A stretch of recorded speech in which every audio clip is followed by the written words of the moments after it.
For the Brewers, as they head to New York to start their final road trip before the All-Star break, they do so sitting 10 games above 500, sitting in a tie with St. Louis for second in the NL Central, 2 games back of Chicago. It could have been 1 game. The Crew was unable to close out a sweep of the Rockies yesterday.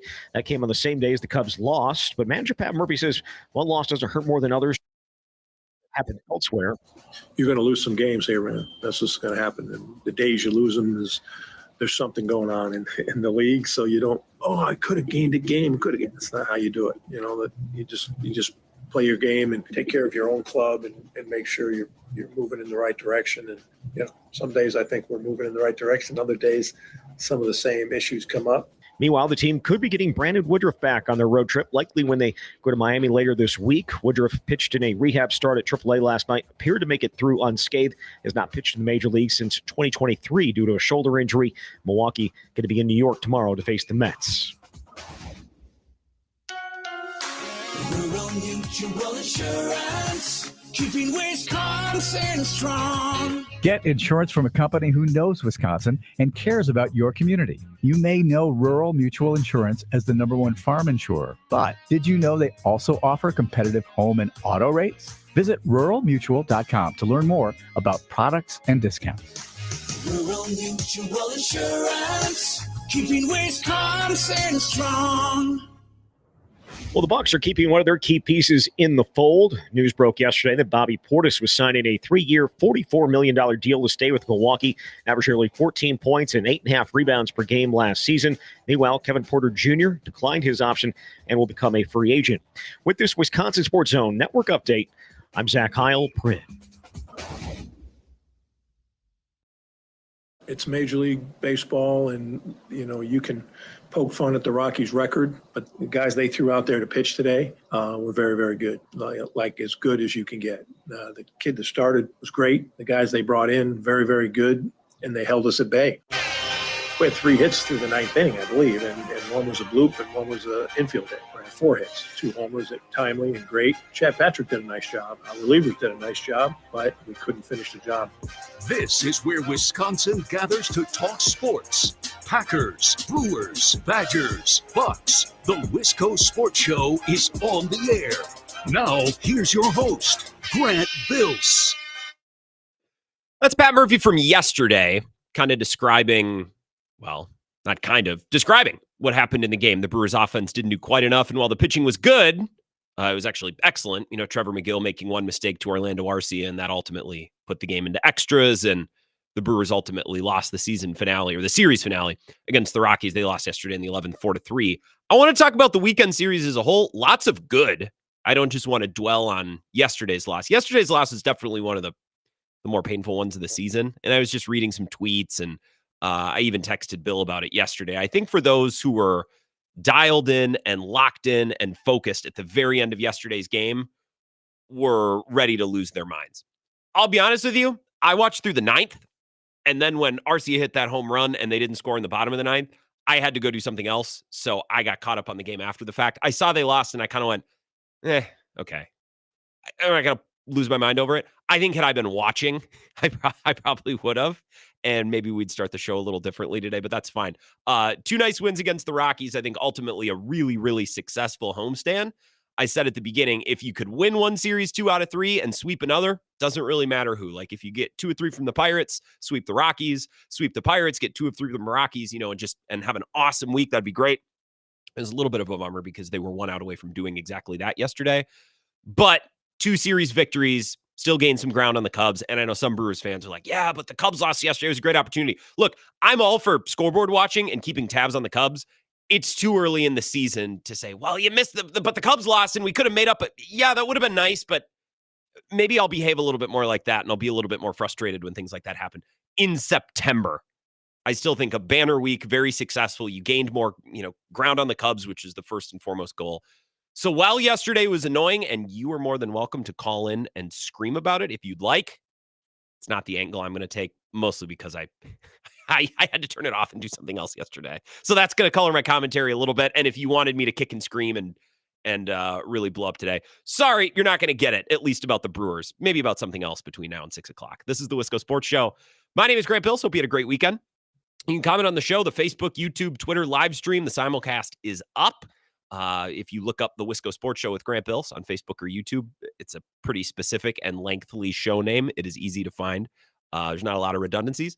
And then if you follow me on Twitter as well, at Wisco Grant, the show will stream there. So it's, it'll give you a little notification. It'll pop up at 4 if you're not near a radio or you're out of your routine being in your car, which I know is helpful for a lot of folks. It is Monday, so that means the Monday mailbag. Submit your questions between now and 5:50. I will get to them in the final segment of the show. That also means the show is presented by Road America, America's National Park of Speed. And if you go to their website, roadamerica.com, you can look at their upcoming event calendar, and they have things just about every day or every weekend with the sunset cruises and the time trials that you can go watch and the morning drives and, the off-road driving experience, all, those sorts of things.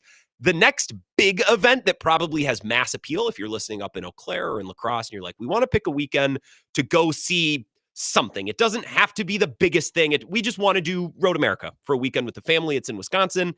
We do the Dells or we do Devil's Lake or we go to a Brewer game. We want to do Road America. We want to see that. Well, mark down maybe next weekend or coming up, I should say in the middle of July 17th through the 20th, they will have their WeatherTech Vintage Weekend with Brian Redman. It's one of the largest vintage racing events in the United States. So there will be over 400 vintage and historic race cars competing across several days. Again, if you're a vintage car lover, obviously it's for you. But I think for a lot of folks who listen to the show, if you're in Eau Claire or La Crosse or even Madison, where our flagship station is WOZN, you might be thinking, we like doing outings, take the kids, or we want to do something. And that's obviously a gem of Wisconsin, but it's a little Eastern, and it's a little bit of a weekend trip. So that event, if that's something that interests you, vintage cars, and it's a reason to go to Road America, you can get your tickets and learn more at roadamerica.com. I want to focus on two Brewers things from the weekend that are related to the wins and losses, yes, but go a little bit deeper than the results of the actual games. One positive, one not so positive. I think we need to start by talking about Quinn Priester, who is absolutely outstanding on Saturday. One of the better Brewer starts. Honestly, I was looking at Vassallo's Twitter historically in a long time. There's very few Brewers starting pitchers that have struck out 10 innings over 7 or more shutout innings or struck out 11 batters. You know what I'm saying? Across 7 or more shutout innings.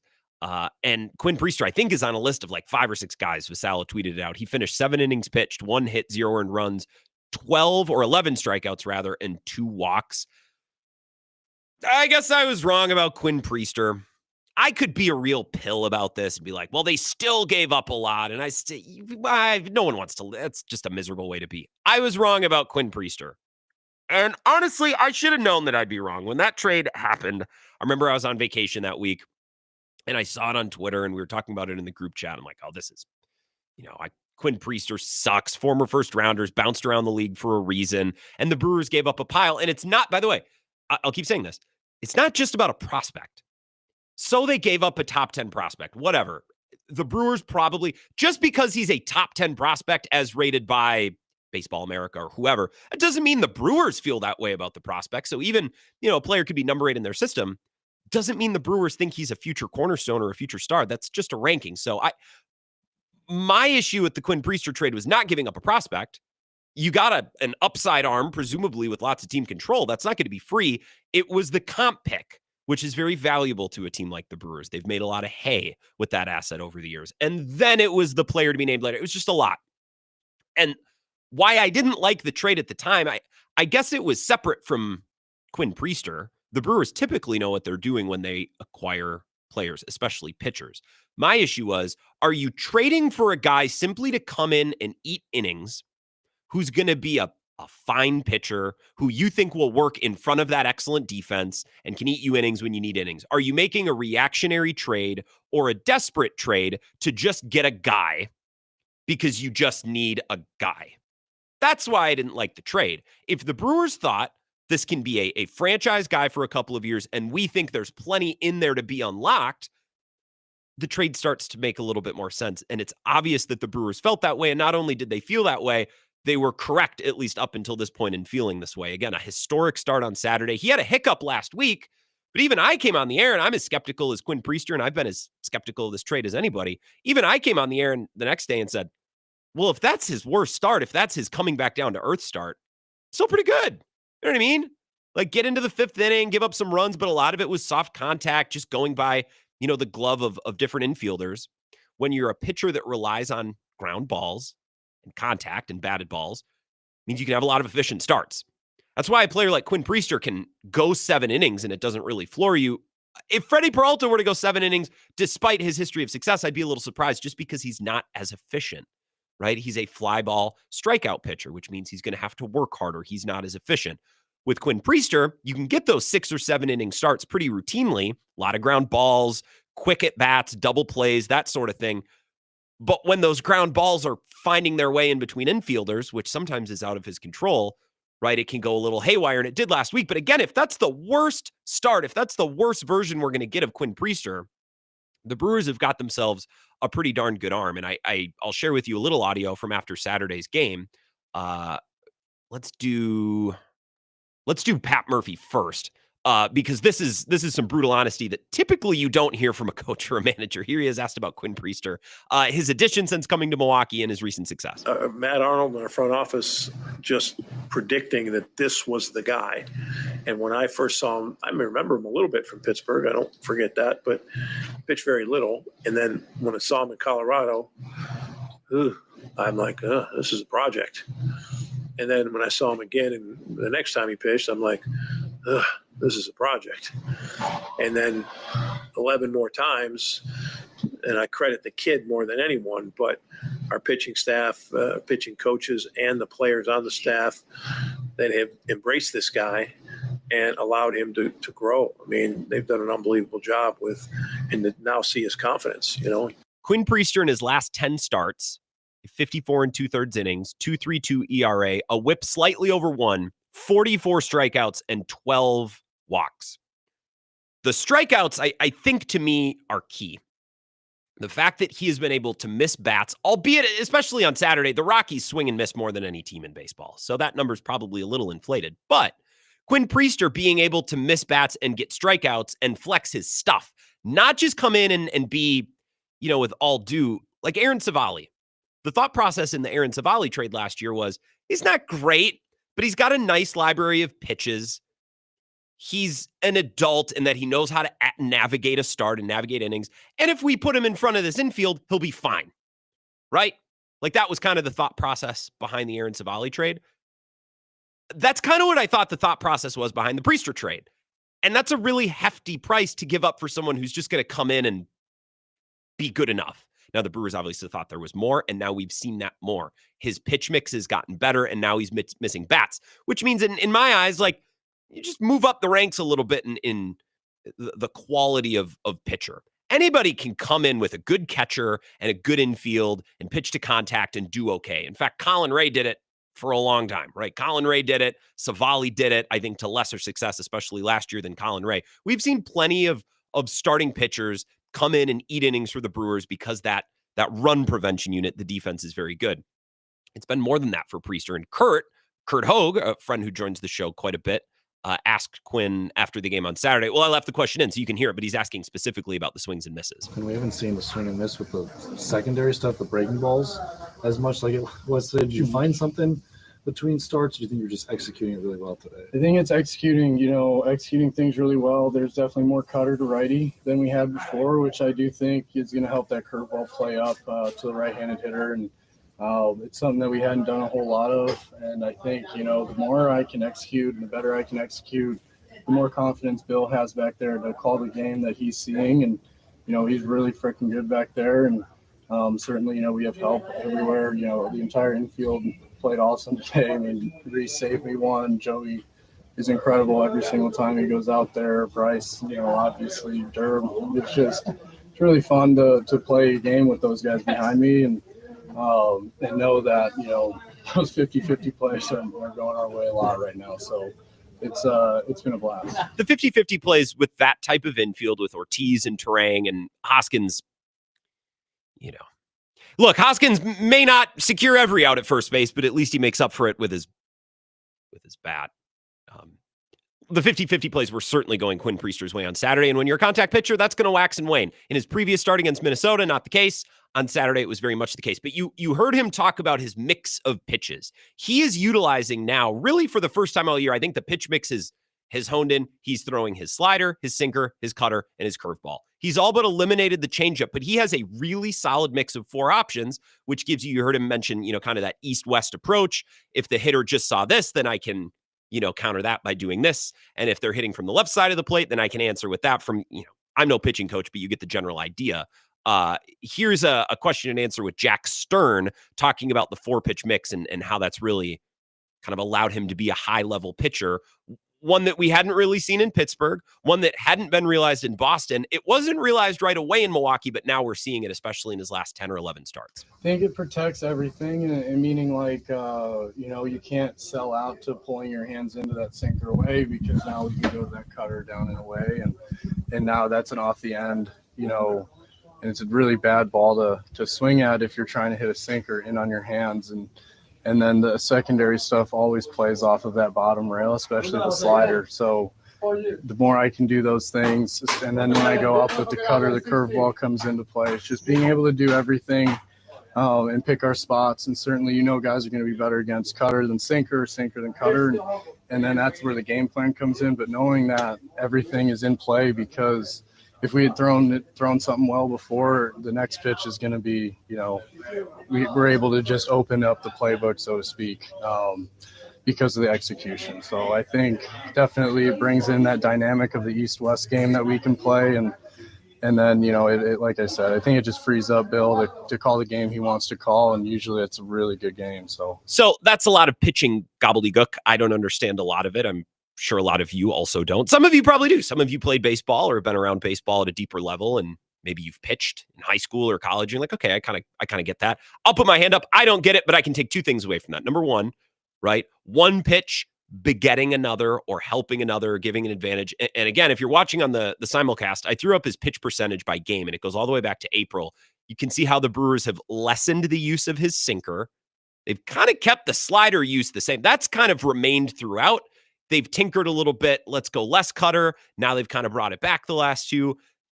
The curveball has always been his 4th, what would that be, his tertiary pitch. They upped that usage a little bit in this last start. I think against the Rockies lineup that swings and misses a lot, they probably felt they could get away with that, which is smart. But he's got a legit arsenal of pitches to work off of each other. That obviously is stemming from the Brewers pitching development and coaching and Chris Hook. So that's takeaway number 1. Takeaway number 2, and this will set up our next segment when we come back after the break. A lot of praise for William Contreras calling the game behind the plate, seeing things, calling the game the way that he sees fit. It's not just Quinn Priester allowing, himself to throw 4 different pitches, but it's also giving all of the necessary tools to William Contreras in that toolbox to call the game that he wants to call. Murphy and Quinn Priester over the last couple of days have gone on in their post-game availability to talk about what a great job Contreras does behind the plate. I don't doubt that.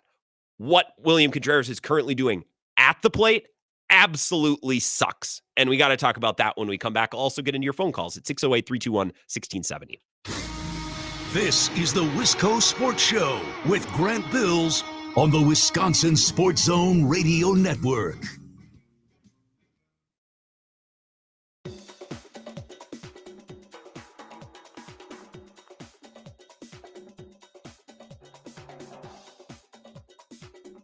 The Wisco Sports Show will resume in 3 minutes.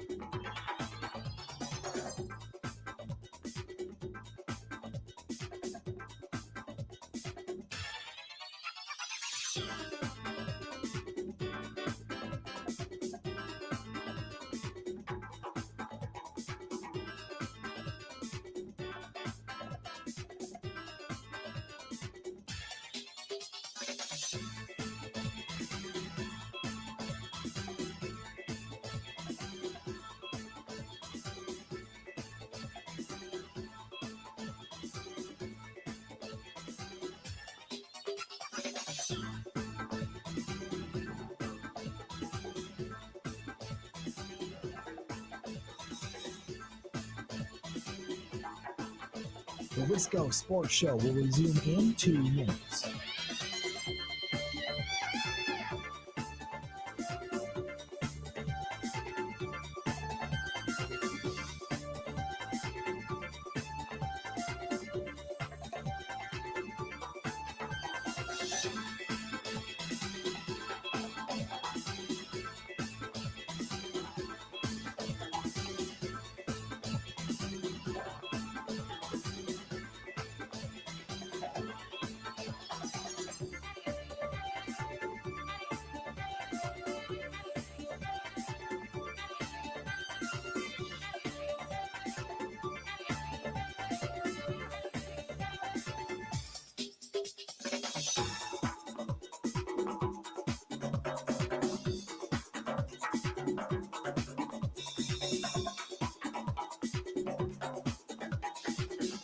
The Wisco Sports Show will resume in 1 minute.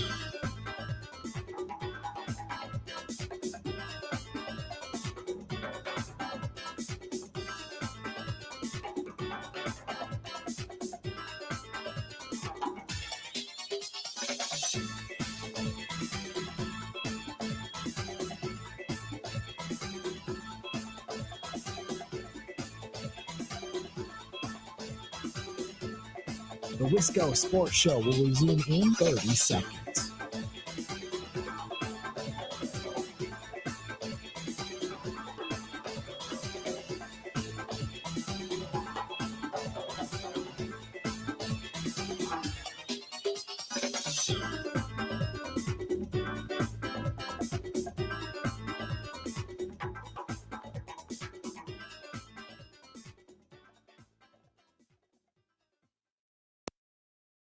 Again, I'm sorry for doing this every single meeting with you guys, but William Contreras was great back there.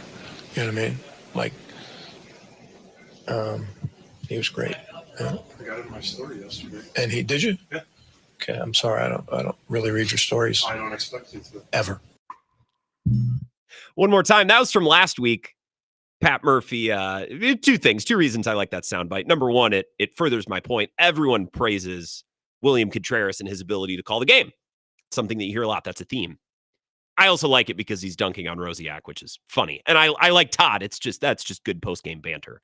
As I said before the break, William Contreras praised for his work catching Quinn Priester on Saturday, constantly praised by Murph for the work he does behind the plate. His work at the plate, especially in the month of June, absolutely blows. And that's a problem for a couple different reasons. We'll talk about that. But first, I want to take some of your phone calls, whether it be about the Brewers loss yesterday or what they did kind of last week. I still think a very successful homestand. You won 2 series. You gained some ground on the Cubs. I know the Cubs lost yesterday, a missed opportunity, but I can't believe I'm the one saying this. It's June. I can't watch every Brewer game and then immediately check the Cubs. I'm going to keep tabs on them. It's not September yet, so I'm not blowing my top over yesterday's game. Frustrating and a bummer, but still a very successful homestand on a whole. And now 4 big series before the end of the first half. 608-321-1670. Let's go to the phones. Wisco Sports Show. Who's this? Hey, Grant, the old Clemhead. Hey, the old Clemhead. Come on, you're not that old, Clemhead. You're young, virile, even some would say.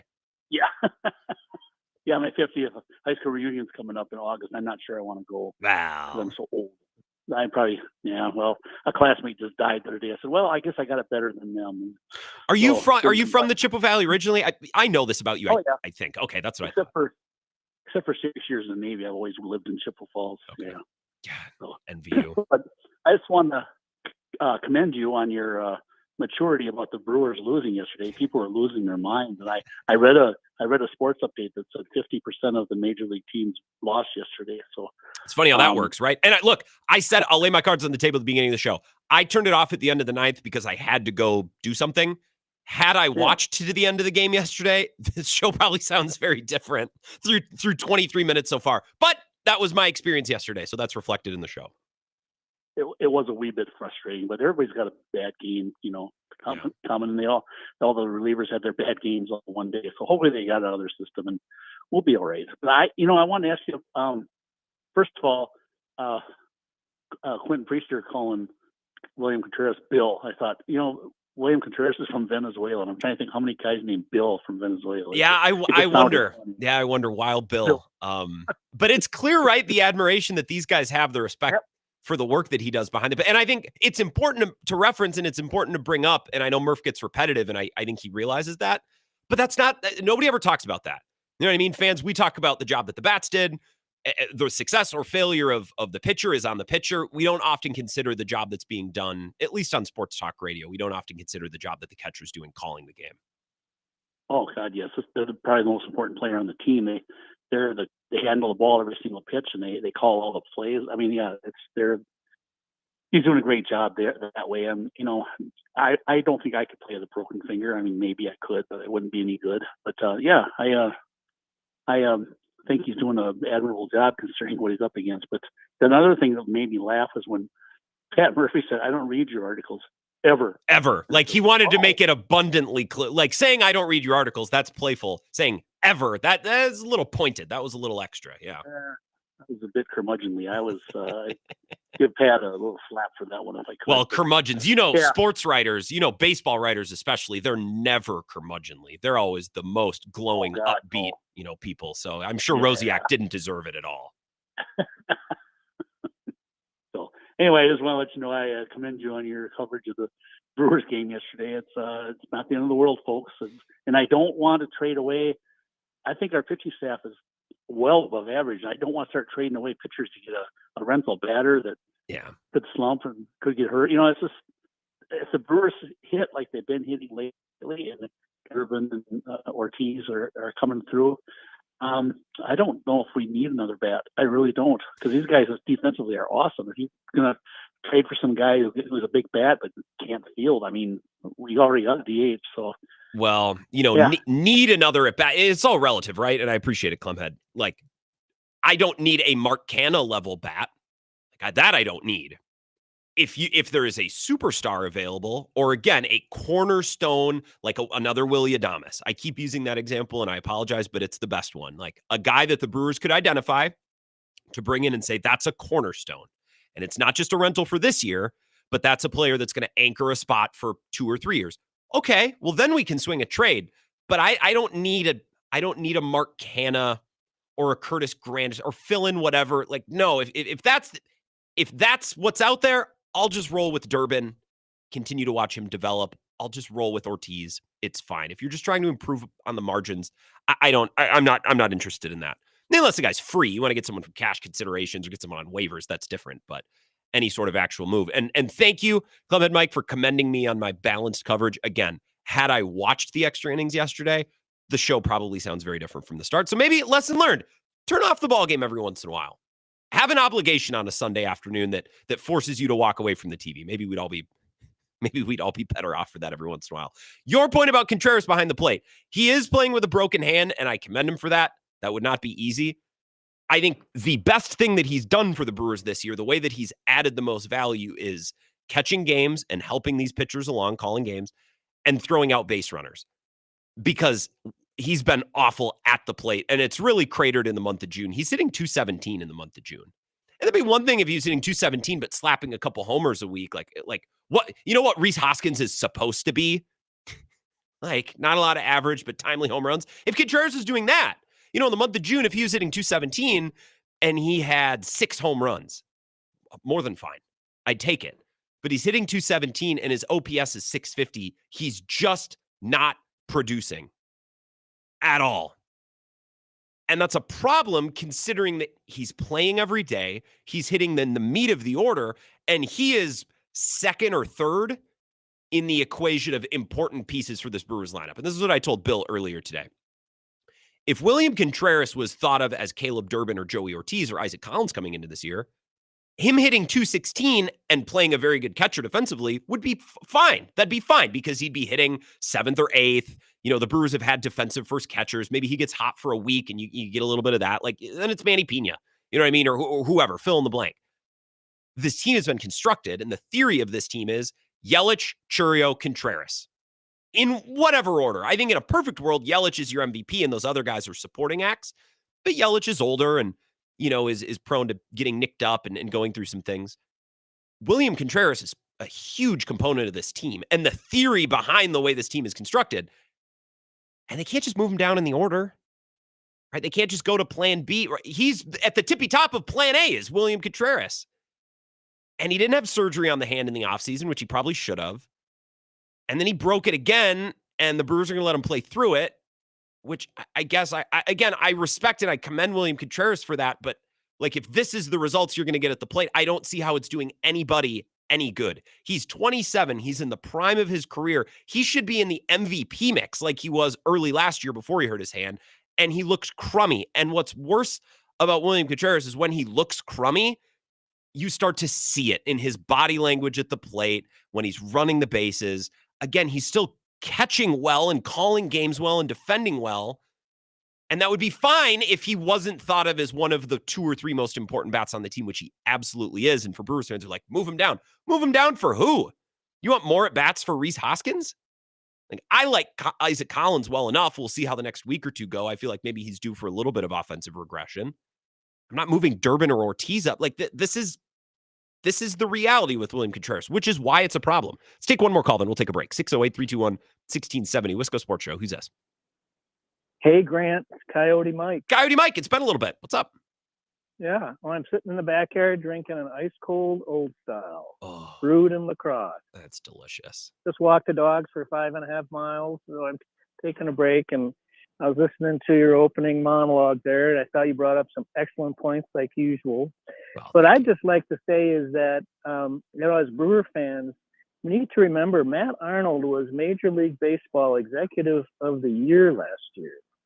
And that is a pretty darn tough award to win, especially coming from Milwaukee. And was that his first year as general manager? First or second? So I'm looking it up.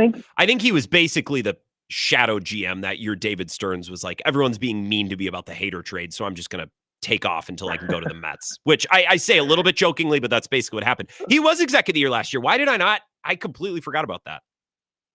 Yeah, so I just think I found myself even a few weeks ago back when they were just dredging through the season, and I'm even sitting there going like, my God, is it going to be like this all summer? I don't know that I can listen to every game. Yeah, it was just such a downer. But now they've kind of completely done a turnaround, and I think we just need to have some faith in Matt Arnold that he's going to pull and push the right buttons, pull the right strings, and just see what happens. And as far as losing, yeah, it would have been nice to have been a game back. And I'm thinking, yeah, wouldn't that be great if they overtake them, Sure. Going into the All-Star break. But I want to see them win the division, but I don't mind them just being back, 2 games back and just haunting the Cubs the whole way. It's better than they were a week or two ago. And obviously, Mike, we're on the same page. It would have been better if they won yesterday. And it sucks to let that one get away.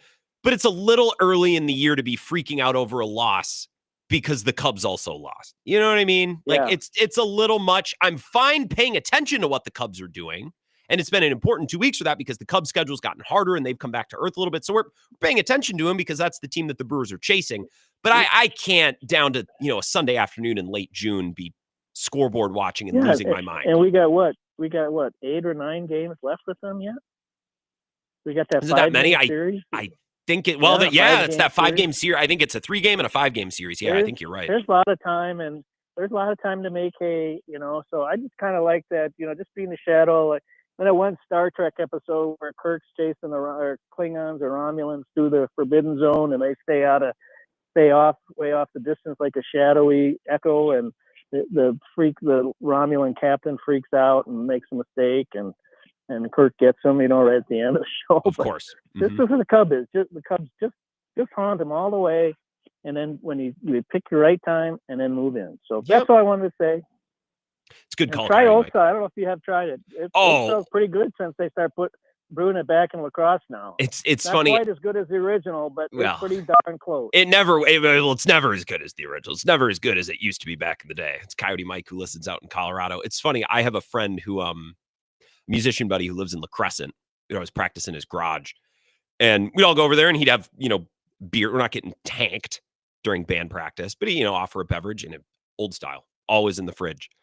So I do. While I don't buy it, I do appreciate a nice cold delicious can of Old Style, especially because it's brewed right downtown. A couple more Brewers thoughts on the other side. I also want to talk about the NFL news of the day. So the Steelers traded Jalen Ramsey to pair with Minkah Fitzpatrick. Just like once upon a time, the Packers signed Josh Jacobs to pair with Aaron Jones, only to learn that they were cutting Aaron Jones. And then earlier today, we learned that the Steelers were, acquiring Jalen Ramsey, but Minkah Fitzpatrick was going out in the deal. So I do want to talk about the big NFL story of the day. At 5 o'clock, I do want to get back into the Brewers because Bob Nightengale released a story about the Brewers this weekend. And while it's complimentary towards the Brewers, I had a really hard time digesting it is complimentary, let's just say. So I'll read you some quotes. There's some funny, nothing better than an article with some funny Brewers quotes. It's one of my favorite things to do on the radio, especially this time of year. So we'll get into that at 5 o'clock. And the Monday mailbag at 5:50. So submit your questions, grantbills21@gmail.com. This is the Wisco Sports Show with Grant Bills on the Wisconsin Sports Zone Radio Network.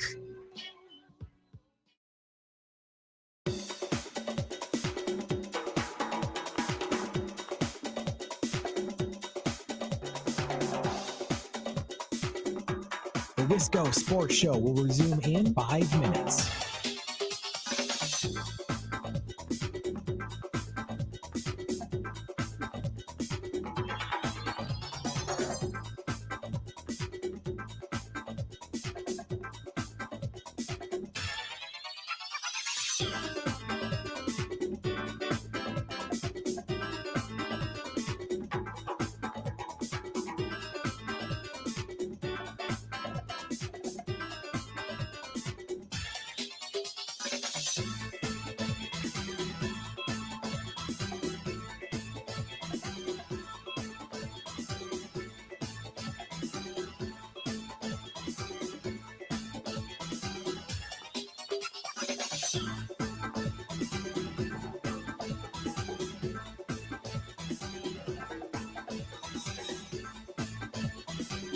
The Wisco Sports Show will resume in 4 minutes.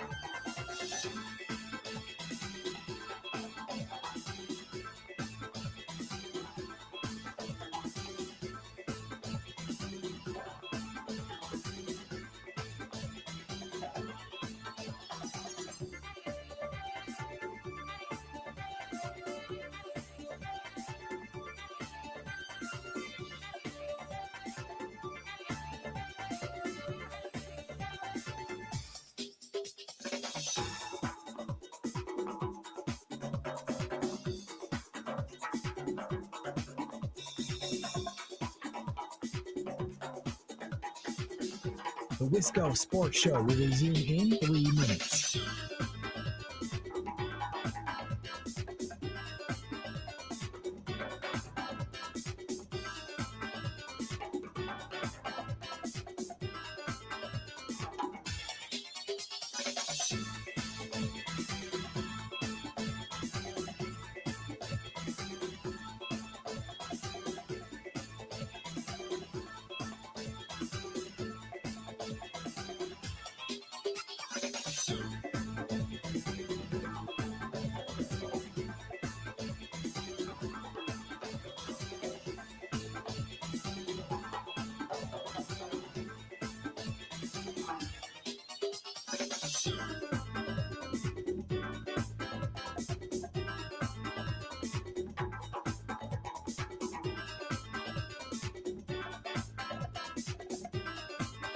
The Wisco Sports Show will resume in 2 minutes.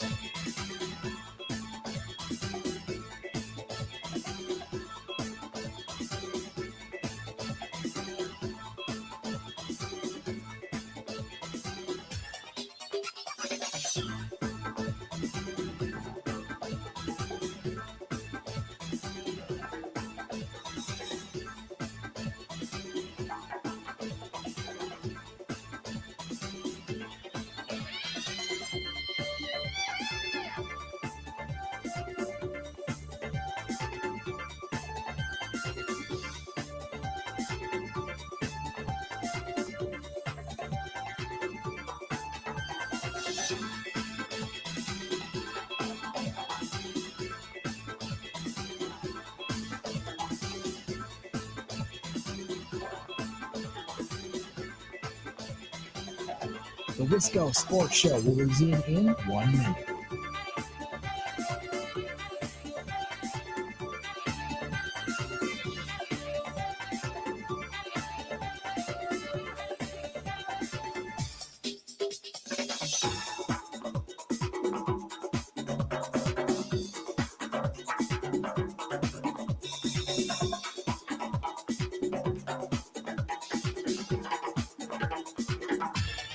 The Wisco Sports Show will resume in 30 seconds.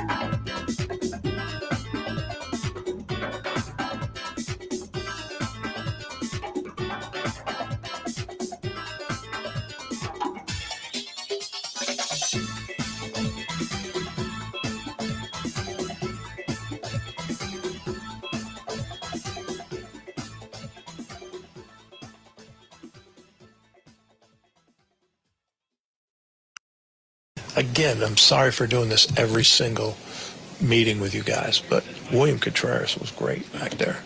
You know what I mean? Like, he was great. Yeah. I got it in my story yesterday. And he did you? Yeah.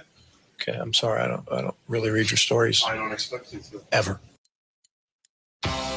One more time. We're going to take a break from the Brewers for 20 minutes. That soundbite's just too good. Pat Murphy and Todd Rosiak last week. I just wanted to listen to it one more time. I just wanted an excuse. That brings us back from break. It's the Wisco Sports Show, presented every day, but especially on Mondays by Road America, America's National Park of Speed. If you go check out their events calendar at roadamerica.com, maybe you can pick out a weekend thing or something that you and the family or you and some friends, you can plan your trip over there for this summer. Because again, I know a lot of folks go to Devil's Lake, or we'll go to the Dells, or we'll go to a Brewer game in Milwaukee. We'll go up north towards Hayward or, Gordon or wherever, Eagle River. I'd say that Road America is a pretty cool gem in Wisconsin that most people don't take advantage of. So do that at some point this summer. Get it on your calendar. Check out the events page at roadamerica.com and give them a call for any ticketing or camping questions or anything that you have like that. Big NFL news this morning, and I could not wait to send it to Bill because we learned that the Steelers were acquiring Jalen Ramsey. And we first learned of this news without getting any information on what the compensation was. It was first reported as the Steelers are acquiring Jalen Ramsey. And I think in most folks' mind, they thought, okay, some sort of draft pick compensation. I don't know, maybe a second rounder, maybe a third rounder. Again, in the NFL, you'd always think, well, that player's awesome. Must have got a first round pick. Almost never. This is not the NBA where Mikal Bridges goes for 5 first-round picks or Desmond Bain goes for 5 first-round picks or Paul George, aging and surgery-riddled, goes for the max. That's not what this is. If the player's a certain age and they've been injury prone or whatever, like you'll get a third round pick that maybe could become a second and you'll like it because that's how the league works. So we saw Jalen Ramsey to the Steelers. We don't know what for. When I saw it, I sent it to Bill. I said, bang, we can do a segment today. Should the Packers have done this? Because I figured, okay, the Steelers have acquired him for a second round pick and they also get a 5th round pick in return. And we immediately could have brought that to the air and said, should the Packers, if you were Brian Gutekunst, would you have traded a 2nd round pick for Jalen Ramsey in a 5th? Instant 10 minutes, take some calls. It's good, conversation. And then we learned that the Steelers got Jalen Ramsey and Jonnu Smith for Minkah Fitzpatrick, a good old-fashioned player-for-player trade, something that you don't see a whole lot. Now, unless Miami was going to eat a bunch of the money for Jalen Ramsey, which is probably not going to happen, this was pretty unfeasible for the Packers. Not that they couldn't use a nice veteran corner. They certainly could. But Jalen Ramsey is set to make about $26 million, and I've read today that the Steelers are going to eat almost all of that. The Packers are already paying Nate Hobbs. They're paying Keyshawn Nixon, not a massive contract, but a reasonable one. And they're paying Jair Alexander $17 million to not play for them. It's not really a position group that then you can go invest an additional $26 million in, especially in a player who's over the hill, right? So I didn't look at this as something that the Packers could have or should have done. I think this is mostly a non-starter. I'm a little confused. at what the Dolphins are driving at. Maybe Jalen Ramsey wanted out and they needed to accommodate him. And they didn't just want to do it for draft picks because the draft just happened. And the Dolphins are paying Tyreek Hill and they're paying Tua. And they would like to be able to compete because the AFC East, other than the Bills, is far from unbelievable. The Jets mostly stink. I'm forgetting the other AFC. Why am I forgetting the other safety? The Patriots are young, right? Obviously. And then the Dolphins, that's a team that should be in the mix. So maybe the Dolphins well, we want to get a player in return. I don't really know why the Steelers would then figure. It's a confusing trade on both parts. It's very interesting. I think Jonnu Smith is a sneaky underrated part of this. He was really, really quite good.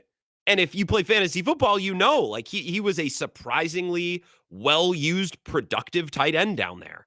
And of course, when one tight end succeeds, every other fantasy owner in the league who invested in Kyle Pitts or, Freiermuth with the Steelers, interestingly enough, or a player, I'm sure there's one or two that I'm forgetting. Maybe who's the guy from Penn State, who I think was in Miami. I don't think he was last year. I can't remember where he was. Gesicki, right? Because in fantasy football, if one player has success, all the other owners are well, and of course I, put stock or spent draft capital on my guy. Jonnu Smith was a really nice performer last year. I think that could be a nice pairing. Now, the Steelers already have Freiermuth, and Darnell Washington is there, but he's mostly been, I don't want to say crummy because I don't watch enough Steelers football to know if he's done well in the blocking game, right? I think he maybe is more of an exclusive blocking tight end, certainly not putting up huge pass catching numbers. But I'm not going to go so far as to say he's been disappointing since he was drafted 2 years ago because I don't know. I don't follow the team closely enough. But Johnny Smith is a nice piece. Basically swap out Minkah Fitzpatrick for Jalen Ramsey. A player like Minkah Fitzpatrick to me is very similar to Micah Hyde. Can play a little safety, can play a little corner, can come down into the box, can kind of be anywhere you need him to be, can make the plays that are need to be made. But that player only gives you return on your investment if you kind of got every other position figured out. Like Micah Hyde was excellent in 2016 on the Packers defense. He was an outstanding player. And I think looking back, Ted Thompson would probably tell you, rest in peace. I mean, if he was still around looking back, he would probably consider that a mistake to let him walk for nothing. But that defense was miserable in 2016, despite Micah Hyde being pretty good because they couldn't stop the run and they didn't have anybody worth a lick that could cover. Oh, you have a nice jack of all trades safety. That's not going to help you at all if you don't kind of have all your other ducks in a row. Now, I believe the Steelers to have their other ducks in a row. Got a sturdy and solid defensive line. That's an established defense. They just added to it with Derek Harmon because, of course, the Steelers just continue to dump resources into that defense. I'm interested to see how this one plays out. I just love that the Steelers, put it this way, are making moves. I love that they feel urgency and aggressiveness to add to this team and to do something now. Because if not, then why is Aaron Rodgers there? You know what I mean? If the Steelers don't feel urgency and if they don't feel compelled to go do some things to help them win now, well, then why not just pass on Aaron Rodgers, trade away TJ Watt for a good return, maybe trade away another player or two that can get you some nice draft capital, and you gear up to go get your quarterback next year. And I know that's like against the Steeler way, which I respect because I think the Packers are anti-tanking as well. You don't have to be crummy on purpose. You can scrap and fight. And if the Steelers end up with the 8th overall pick and they have a ton of, extra draft capital for trades that they've made, well, then you put yourself in a half decent spot to jump up and get a guy if you want. It doesn't even necessarily have to be the number one guy, right? The Broncos are making it work with Bo Nix. The Chargers got Justin Herbert, at pick 6 or 7 in that draft? Like, it can be done, especially when you have extra ammo to move around. And I know they gave up some extra ammo to go get DK Metcalf, but that's kind of what I'm wondering. If you're going to go acquire DK Metcalf and sign Aaron Rodgers, who is basically all but saying, yes, this is my last year, then don't you kind of have to continue down that path? That's not just a path that you step 3 or 4 paces down and stop. You kind of need to see it through.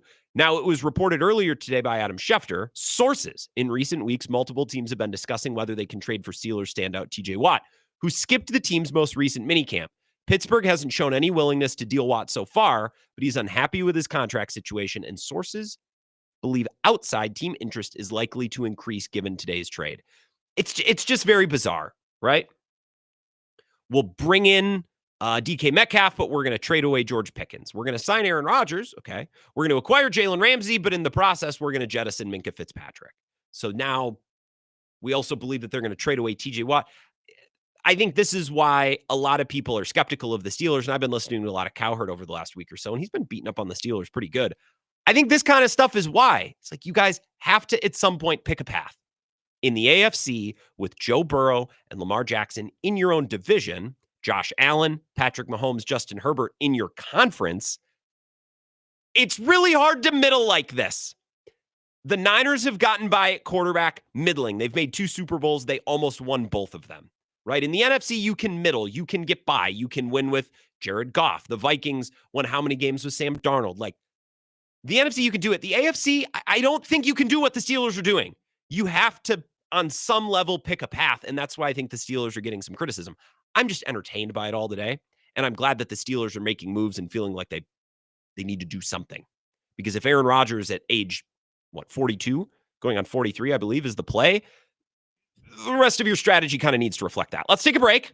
I'll give you an NBA headline, 4 minutes at the end of the hour, and then back at 5 o'clock, I want to get back into the Brewers. Bob Nightengale wrote a story this week that is just chock full of the types of Brewers quotes that us Brewers fans absolutely love. So we'll get to that in the Monday mailbag in 1 hour from now as well. Submit your questions, grantbills21@gmail.com. We'll wrap up hour number 1 next.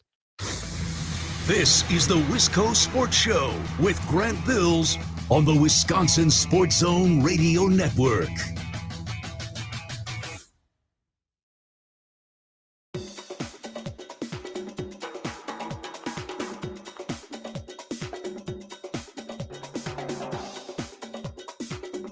The Wisco Sports Show will resume in 3 minutes.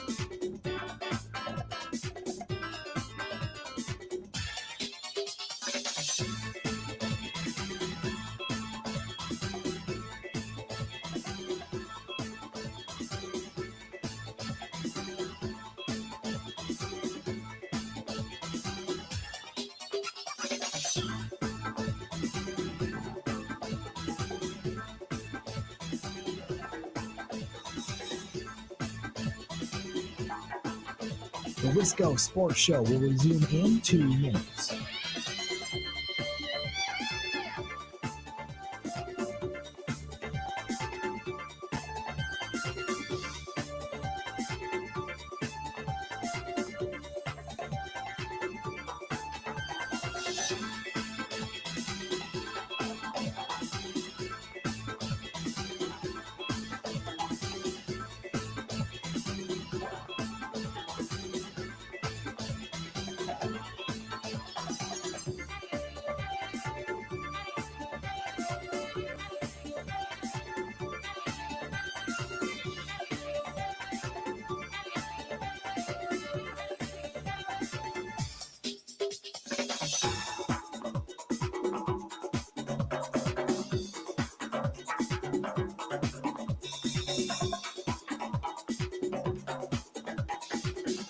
The Wisco Sports Show will resume in 1 minute.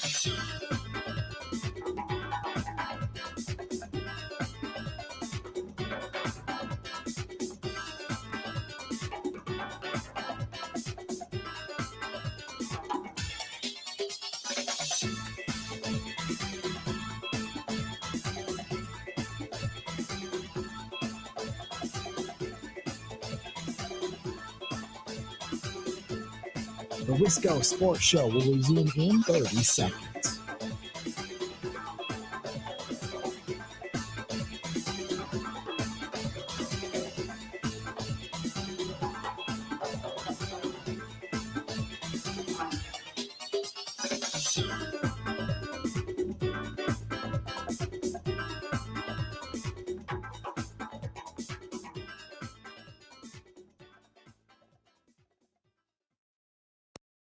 The Bucks do not control their first round pick for the next 5 years. They can't trade any of them. And so I honestly do not see how the Bucks are going to be a team that at the end of the week we look at and say that's a guaranteed top 4 team. And basically, I think Giannis has sort of let them off the hook to a certain extent. He did not apply pressure this offseason by sort of making it clear that he didn't necessarily want to be there. He has just basically done his regular offseason, gone overseas and been with his family. And the Bucks, who are really strapped from spending and asset perspective, I don't see as much they can do. And a lot of teams that think that they could trade for Giannis have been watching this very closely. Turn it up. Teams like San Antonio or Houston or Miami or New York, they specifically have stayed out of other major transactions and in Houston's case, saved assets in the Durant trade to potentially chase Giannis. And the reason they did that was because they're not sure Giannis is going to look at the Bucks' work this week and think that's a team that compete either. That's Brian Windhorst on Get Up earlier today. I have a couple thoughts. Number one is a take that I've shared before. If I was an owner of an NFL team and I learned that my general manager was passing on potential moves because Giannis might come available, I'd be like, hey, stupid. Like, we can, like, dream about Giannis. Like, there's a contingency. Like, we can have a break glass in case of emergency thing there. But, like, how many times do we need to do this? How many offseasons do we like, and we're ready for Giannis? What if he just never asks out? We're just going to suspend all business because, well, we want to, just in case Giannis becomes available. And I've shared that take before. I think it's silly. I think it's bad business. I also don't get, it's like, well, you know, he hasn't really held the Bucks' feet to the fire. LeBron has done that every year of my life, and the only thing that people do about that is bitch. Well, LeBron, he only signs 1-and-1s. And now Giannis is doing that. He's spending time with his family overseas, and we're treating that like it's a bad thing. It's just bizarre. Let's take a call here. We'll get back into the Brewers after the top of the hour, after Zach's update. 608-321-1670. Wisco Sports Show. Who's this? Break glass in case of emergency. Grant, did you just reference the red jumpsuit apparatus in their new album? I guess indirectly, it sounds like I did. I'm not familiar with their work, but some good crossover. Nah, they came out with music for the first time like 12 years, couple years back. And that was probably their biggest song. Rallied around that lyrical line, which of course is used. Well, don't you think it's silly business? Like if I had an employee and they're like, hey, boss, I got these 3 projects you gave me, I know, but like, I'm just kind of waiting to see if this other thing, I'd be like, do the work that I assign. You know what I mean? Like, I just think it's bad business. Grant, I am, you know me, when it comes to sports and their business, I am not convinced that professional league GMs and player personnel are any successful as half the callers that call into the show. Like, I think Eric and I-90 could go down to the Pittsburgh Steelers, talk to the head coaches, come to a conclusion, and make reasonable moves that would keep a franchise afloat just fine. Because these guys make some of the most boneheaded trades. Like, what is so my question here is, and I guess it's the question I have for you, do you think Aaron Rodgers has any hands in this? Because we know he's one of the worst GMs of all time when it comes to the type of players that he's asking for, and this just smells like it, right? Well, he's going to trade for a bunch of salary for a 31-year-old quarterback who's definitely over the hill, and then also throw in a tight end that's going to be over the age of 30 as well. Yeah, but like, Jonnu Smith was good last year. I wouldn't be surprised if the Steelers were like, Roger, because they need to add weapons around him, don't you think? Like, they can't just get by with DK Metcalf. So I agree with the Jonnu Smith part of it. I'm sure the Steelers had some reason for swapping Minka for Jalen Ramsey. I doubt Rodgers was behind that. That seems, what, they're going to ask him his opinion on a safety versus a corner? That seems a little bit like a reach.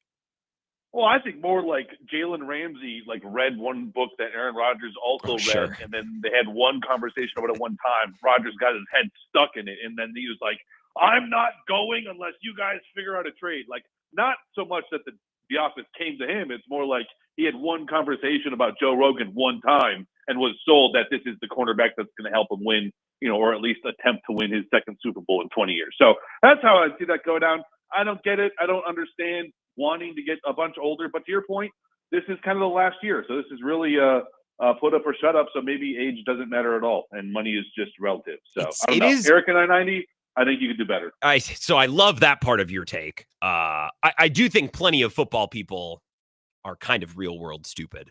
And I couldn't do you couldn't put me in charge of a football. You couldn't put me in charge of anything. But I think plenty of people outside of sports could step into sports and do fine, and probably vice versa. But I think there are a lot of dumb people in sports. I don't really understand the logic between swapping Minka Fitzpatrick, who I just looked it up, is 28. He's still in his prime, for Jalen Ramsey. Like, I don't get that. And I also don't know why that's what why would the Dolphins want that? Unless they're like, we have Hill and Tua, we need to contend now, which maybe, I don't know. It seems messy and weird from both sides, but I like it. It's interesting. It's fun. Speaking of interesting and fun, Bob Nightengale wrote an incredible Brewers story over the weekend. It was meant to compliment what the Brewers are doing. I read it and felt as though it was a little condescending. We'll get into that in hour number 2 next.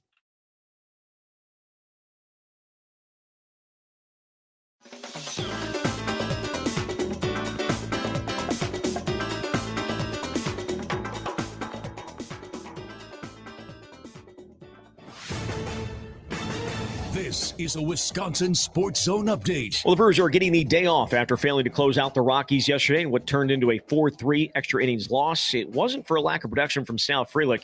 He had 3 of the team's 6 hits, now batting .350 since being moved into the leadoff spot in the middle of June. Manager Pat Murphy was asked afterwards whether Frelick has done enough to claim that spot for the rest of the year.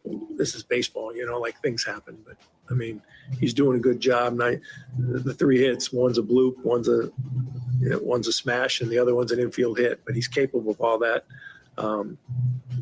He doesn't strike out a lot. He's got a good on-base percentage. He's very, very capable, and he's very clutch. Milwaukee headed out for its final road trip before the All-Star break. They will play 3 games in New York against the Mets and then head to Florida to face the Marlins for another 3 games. They close out the first half of the season with series against the Dodgers and Nationals at home. Turning to the Bucks, they're bringing Bobby Portis back on a 3-year, $44 million deal. He missed a large stretch of games due to a suspension last year, but finished the year averaging 13.9 points and 8.4 rebounds per game. Meanwhile, Kevin Porter Jr. let his player option expire and will become a free agent. Rural Mutual Insurance, keeping Wisconsin strong. Get insurance from a company who knows Wisconsin and cares about your community. You may know Rural Mutual Insurance as the #1 farm insurer, but did you know they also offer competitive home and auto rates? Visit ruralmutual.com to learn more about products and discounts. Rural Mutual Insurance, keeping Wisconsin strong. Well, the Badgers had a couple of big recent recruiting wins, getting a commitment from 4-star wide receiver Jaden Pettit last Thursday and 4-star running back Amari Latimer on Saturday. The two become the highest-rated players in Wisconsin's 2026 recruiting class. With this Wisconsin Sports Zone Network update, I'm Zach Heil, Print.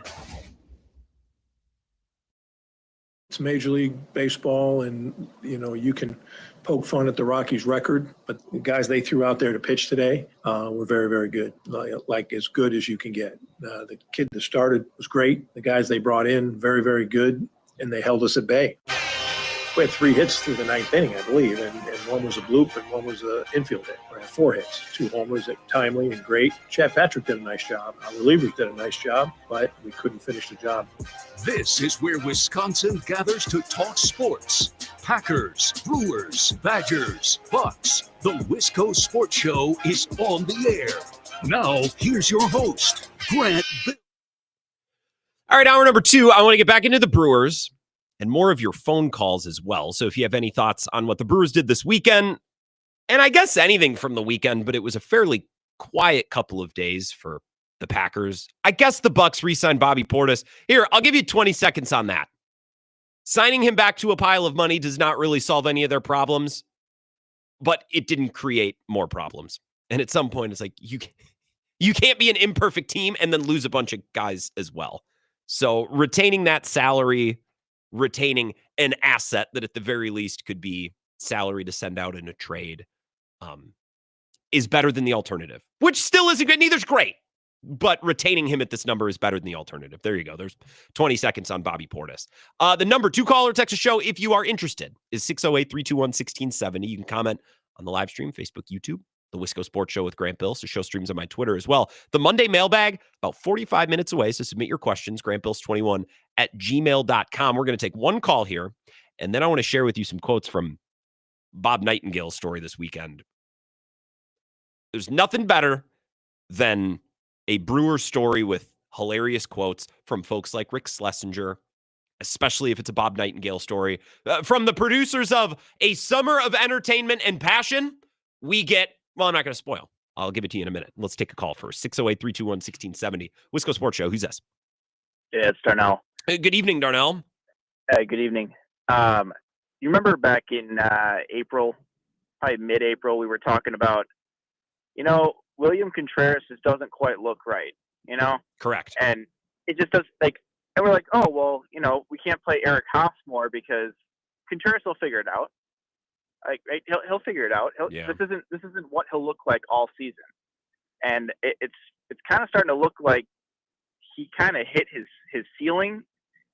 Not from a player standpoint, but just like if he's really dealing with a continuously broken finger on his catching hand, he's not going to get better from that. No. We're seeing the best that he can be right now, and it's a major hole in their lineup. 217 in the month of June, as I shared in hour number 1. OPS is 650. So again, if he was hitting not for average, but providing home runs, like again, the player that Rhys Hoskins is supposed to be, that would be okay. But he's also not doing that. And he plays every day and is in the middle of your order and is a huge part of the theory of this team. The theory is, well, Yelich, Contreras, Churio lead the way, and then you fill in the gaps everywhere else. So this is a problem, and it's a problem, Darnell, like you said, that's not going to fix itself because he's got a broken hand, and that's not going to heal. Like, he got 2 days off at the end of last week. Like, he got a rest day into an off day. Great, his hand is broken. So maybe now his muscles aren't so sore, but his hand is still very much broken. Well, and I mean, even from just a fan and a viewership standpoint, you get all psyched up with Sal, followed by Churio, followed by Yelich, and then it's like Contreras is up. You're like, okay. It's like going to the 9 spot in the order instantly. Right. It's like well, maybe hopefully we'll get to like the 6th spot so we can see Collins. It's like, what am I saying? Yeah. Well, we just got to clear the cleanup spot and then clear Hoskins. I said at the beginning of the show, I didn't watch the end of the game yesterday because I had to go do something, so I turned it off. So I'm not all charged up about yesterday's loss, but if I had, I think I go at Rhys Hoskins with both barrels to lead the show today. So just know that that's in there. That's percolating. Like, that guy's not getting off either. But he was not expected to be the type of player that William Contreras was supposed to be this year. So I should be fair. Exactly. And on top of that, they probably should have just sold high on Rhys Hoskins when he got really hot in May. And then, we would be having this conversation. So, yeah, it's okay. Like, again, we're kind of like, we're grasping at straws here, trying to figure out what's wrong with the Brewers when they're, they have one of the best records in baseball over the last 40 days. You know what I mean? So, well, yeah. And I think a microcosm of that thinking, Darnell, that's a good call, was yesterday when Chad Patrick is pitching and we're all like, yeah, he doesn't have it. I mean, he's got to go. I mean, whether it's Woodruff or whoever. And he pitches, 6 shutout innings? It wasn't pretty. He got off to a slow start. But it's kind of funny. We're finding ways to nitpick this team despite them having the best record in baseball over the last month. And we're finding a way to pick the pick at the final pitcher in the rotation, despite the fact that he was pretty good yesterday. And it looks like they've adjusted their pitch mix, threw a lot more sliders yesterday. I was looking at some of the stuff that Jack Stern posted. Very smart, very heady. Only for the intellectuals of Brewers fandom. Pitch mix, not just 5s, but pitch mix as well. William Contreras one more time in the month of June, hitting .217. OPS is .650. And I've said this, and you can go back to last year too. When Contreras is not hitting, it is reflected in his body language. He'll start throwing the bat at the ball. He'll start not legging out grounders. I believe Onabam Pham made a nice observation about 2 weeks ago on Twitter, tweeting Schrodinger's Contreras. Hardcore enough to play through an injury, but not hardcore enough to run out a ground ball to first. So it's a little bit of a conundrum with Contreras right now. And I tip my cap because I think he's calling good games and he might be playing the best defensive catcher we've seen, certainly since his first year in Milwaukee. But he's not Manny Pena. He's probably the second or at worst third most important bat on this team, and he's been crappy. So that's a problem. And I don't know how the Brewers are going to address that. To the Bob Nightengale story. This is just excellent. And if you want to hear Bob directly, if you want to hear some of these words straight from the Bob's mouth, he was on with Bill at 10:35 this morning. So you can hear that in the first hour of the podcast, or you can rewind his live stream. However you consume your big unit, you can go back and find it after the fact. His story headlined at USA Today. How do the Brewers keep doing this? Milwaukee keeps its secrets in, quote, the keg, which I've never heard of. That does not strike me as something that's going to catch on. I don't know. Far from the point of the story. I will throw some of these quotes up on the screen if you're watching on the simulcast. I found this story to be rather condescending. And I think that will become clear as I read you some of this. This is the opening of the story, by the way. They never spend much money, and they don't play in the deep end of the free agent pool. They trade all-stars in their prime. They dump players before hitting free agency. They can't afford to even keep their talent in the front office and managers' chairs. All they do, year after year, in the most unconventional way, is win. It's like, oh, okay. So, that woman, she's rather hefty, not great teeth. Not really sure what she's trying to do with that hairstyle. She lives out of a van, and she doesn't brush her teeth. But you know what? She's got a good personality. That's kind of how this reads. Continuing from the Book of Bob. We count them out every year, usually in spring training and certainly before May. But you look up at the end of the season, and there they are, playing into October. They are the lovable Milwaukee Brewers. They reside in baseball's smallest market with a payroll barely enough to cover the bratwursts that feed the players in the clubhouse. But they lead the world in baseball creativity. What the hell is this? He's describing them like the Moneyball A's, where they're charging for soda in the like. Bob, they are a legitimate major league team with barely enough to cover the bratwursts that feed the players in the club. This is laying it on a little thick, Bob. If you're trying to compliment the team in this story, you do it a little bit differently. Another quote, he sat down and talked with a lot of Brewers who are going to be in town for this alumni home run derby, one of which was Eric Thames. I continue. While everyone took turns boasting about their potential exploits, he's talking about former Brewers who are going to compete in this thing, they couldn't stop gushing about a franchise that has never won a World Series while expressing that, why was that, like that's not the point of the story, Bob. That didn't need to be included, but thanks, I guess. All while expressing their love and appreciation for a community that makes them feel as if it's a second home. That place and the vibe there is second to none, says Thames, who played for 4 teams in 4 different countries. I love the restaurants, the bars, and the energy is unmatched. People just want to have fun and watch a good game. It's not like Philly or New York where you were getting death threats. It's just a positive atmosphere. I mean, even when we weren't doing well, the crowds were still showing up, which reads to me as if, hey, even when the team stinks, they got nothing better to do in Milwaukee. They may as well come out and watch us. I mean, after all, at least you can sit in the parking lot for a couple of hours before coming inside. Again, I understand this story is supposed to compliment the Brewers. A little condescending. He also spoke with Ryan Braun. This was the lead-in, by the way, to his question and answer with Braun.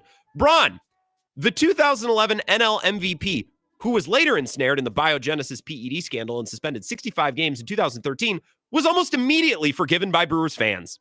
He was inducted a year ago into the Club Hall of Fame, is a front office supervisor, and is heavily involvement in Milwaukee restaurants and developments, which I'll translate. Yeah, Braun cheated and was an a-hole about it, but, these fans, they got nobody better, so they basically forgave him right away. Which, that one hits a little close to home because I definitely forgave him right away, and still own a Braun jersey and want his number retired, so I'll just move on because that one hits a little close to home. He might actually be right about that. A quote from Ryan Braun. Why don't we do that? Their sustained success, winning more games than any National League team but the Los Angeles Dodgers and Atlanta since 2017, which, by the way, I don't like how he wrote that. If you're going to say Los Angeles, well, I guess Los Angeles Dodgers, you need to say the Dodgers because they could be confused with the Angels. So let me pull that back. Winning more games than any NL team but the Dodgers and the Braves since 2017 is stunning to everyone outside the 414 area code, with the exception, of course, of their alumni. Quote, the last couple of years, nobody had any expectations. It was just like a lot of young, inexperienced players, Braun said. Even a few weeks ago, most people wrote them off. The track record speaks for itself. Our front office is at the forefront of innovative innovations. From the Department of Redundancies department. You see the way they optimize roster construction and the strengths of the team and take advantage of all the nooks and crannies of their home ballpark. They really have a unique proprietary data system. It helps them identify to undervalue assets. When you say that they take advantage of all the little nooks and crannies in the ballpark, I mean, it's not like they have pesky pole. It's not like Yankee Stadium. They don't have a hill in the outfield. What does that even mean? And also, if they are utilizing nooks and crannies, let's keep that. You work for the team, Ryan. Keep that high and tight. You, if anybody, should know about that. Keep that quiet. The crown jewel of the whole story is not a Brewers player. It's not Mark Attanasio. It's not even Matt Arnold. It is, of course, our prince, Rick Schlesinger, president of, what is he again? CEO and president of something. I'll look it up over the break. Sorry, Rick. I should know. Folks in Milwaukee are still livid that Counsell left for the Cubs, of all teams.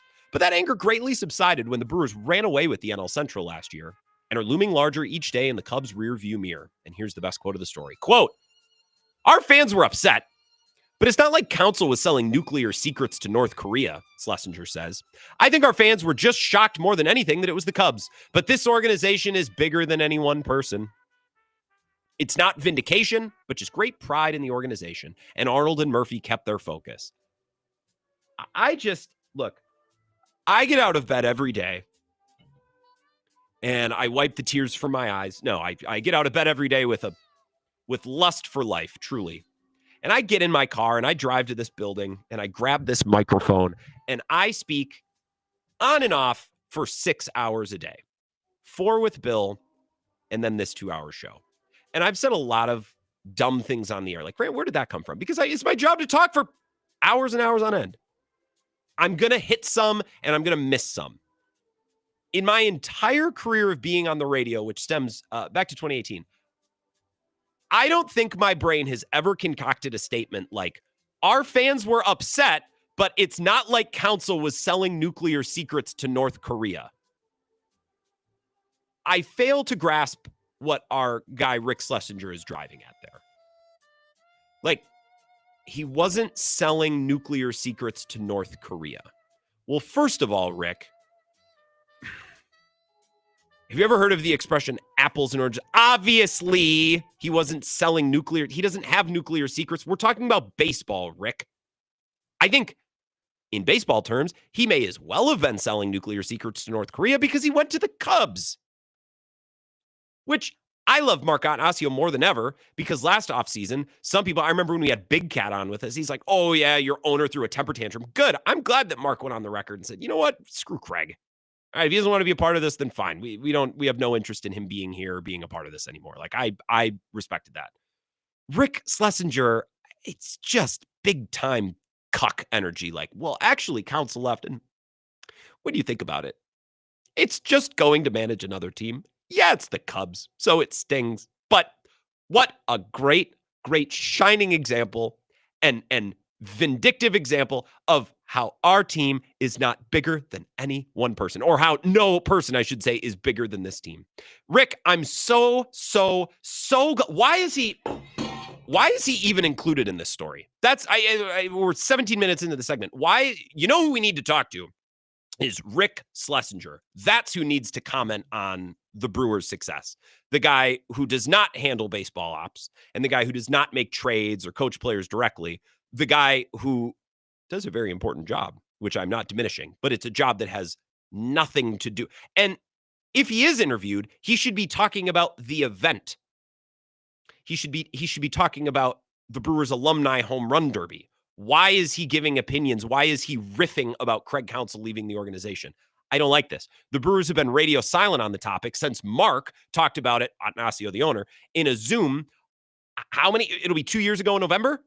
And the first person out of the org to crack radio silence on it is Rick Schlesinger? I don't like this. I don't like it at all. In fact, I'm not a fan. That's definitely the chestnut of the whole story. But again, the lead one more time. Hey, Brewers fans, congrats on your recent successes. How about a little national pub? A national baseball writer like Bob Nightengale, who is, of course, a Hall of Fame voter and the baseball writer, the BBWA. I'll read you the lead one more time. They never spend much money and don't play in the deep end of the free agent pool. They trade all-stars in their prime. They dump players before hitting free agency. They can't afford to keep talent in the front office and the manager chair. They reside in baseball's smallest market with a payroll barely enough to cover the bratwursts that feed the players in the clubhouse. But you know what, folks? They lead the world in creativity. That's great, Bob. Thank you. You know what? Next time you want to write a Brewers story, maybe talk less about how poor they are and maybe ask literally anyone else about Craig Counsell. Anybody not named Rick Schlesinger. Again, with all due the job that he does, it's important, I'm sure. Ask someone, ask an usher or a gate person, ask a parking lot attendant, ask anyone but the skeleton that is Rick Schlesinger, please. We have to take a break a little bit behind. I'll take your Brewers calls on the other side or anything from the weekend, whether it be NBA related. Free agency is just open. Of course, Bobby Portis signed, and there's always some Giannis things going on that we can pick at. So all that's coming up next. This is the Wisco Sports Show with Grant Bills on the Wisconsin Sports Zone Radio Network.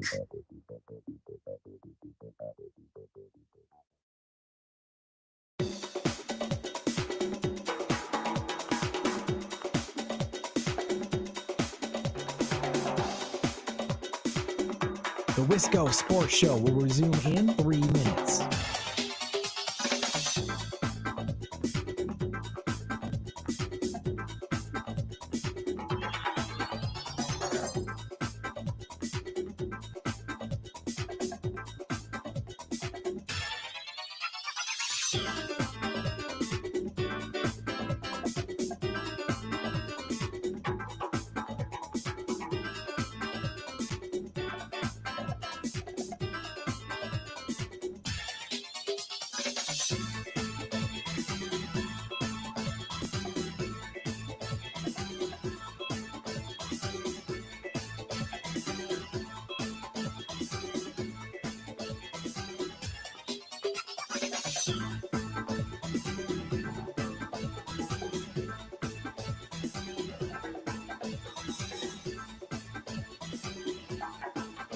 The Wisco Sports Show will resume in 2 minutes.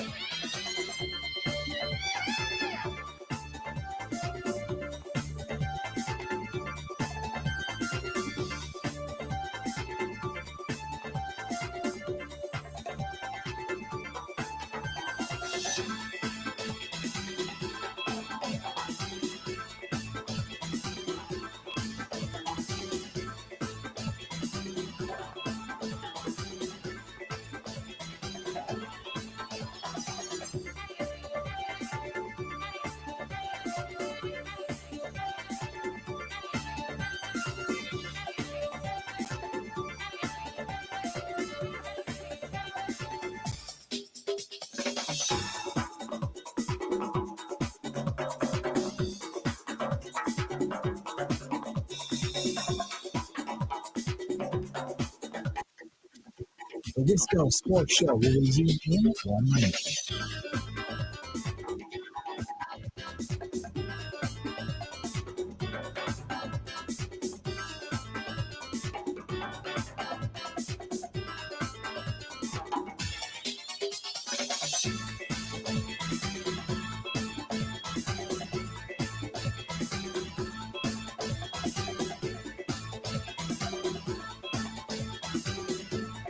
The Wisco Sports Show will resume in 30 seconds.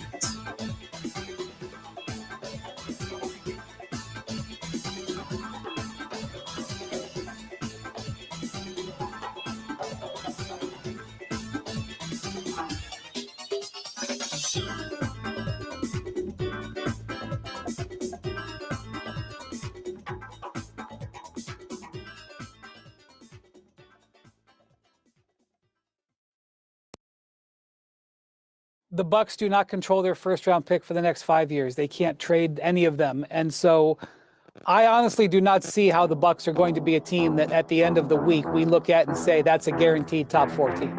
And basically, I think Giannis has sort of let them off the hook to a certain extent. He did not apply pressure this offseason by sort of making it clear that he didn't necessarily want to be there. He has just basically done his regular offseason, gone overseas and been with his family. And the Bucks, who are really strapped from spending and asset perspective, I don't see as much they can do. And a lot of teams that think that they could trade for Giannis have been watching this very closely. And teams like San Antonio or Houston or Miami or New York, they specifically have stayed out of other major transactions and in Houston's case, saved assets in the Durant trade to potentially chase Giannis. And the reason they did that was because they're not sure Giannis is going to look at the Bucks' work this week and think that's a team that compete either. That's Brian Windhorst one more time. NBA free agency is opened. A couple big moves, massive names on the move, signing big money moves. Jaren Jackson Jr., can I interest anyone? Breaking news from Chris Haynes. The Kings have arranged Zoom meetings to talk with Dennis Schroeder and Russell Westbrook. Does that have your interest? Santi Aldama has signed an extension, 3 years, $52 million, to return to the Memphis Grizzlies. That's obviously massive deal. That'll lead SportsCenter tonight with Scott Van Pelt. Oh yeah, Scott Van Pelt is off the air in the summer because NBA free agency is dead. I am excited one day to have children, possibly. I don't know. Just let me use it as a stalking horse for the point of the segment. One day, if I have children, I will tell them, son and or daughter, or whatever we're calling them in 2020. I'm kidding. It's a joke. Son or child, youngin', come sit up on my knee. Let me tell you a time where good players, great players like LeBron James, Kevin Durant, remember those guys? Yeah, they were really good. Players like that used to reach this thing called free agency, where their contract would run out, and then there would be this sweepstakes. There would be a big to-do about where they're going to sign. I still remember, would that be the summer of 2016?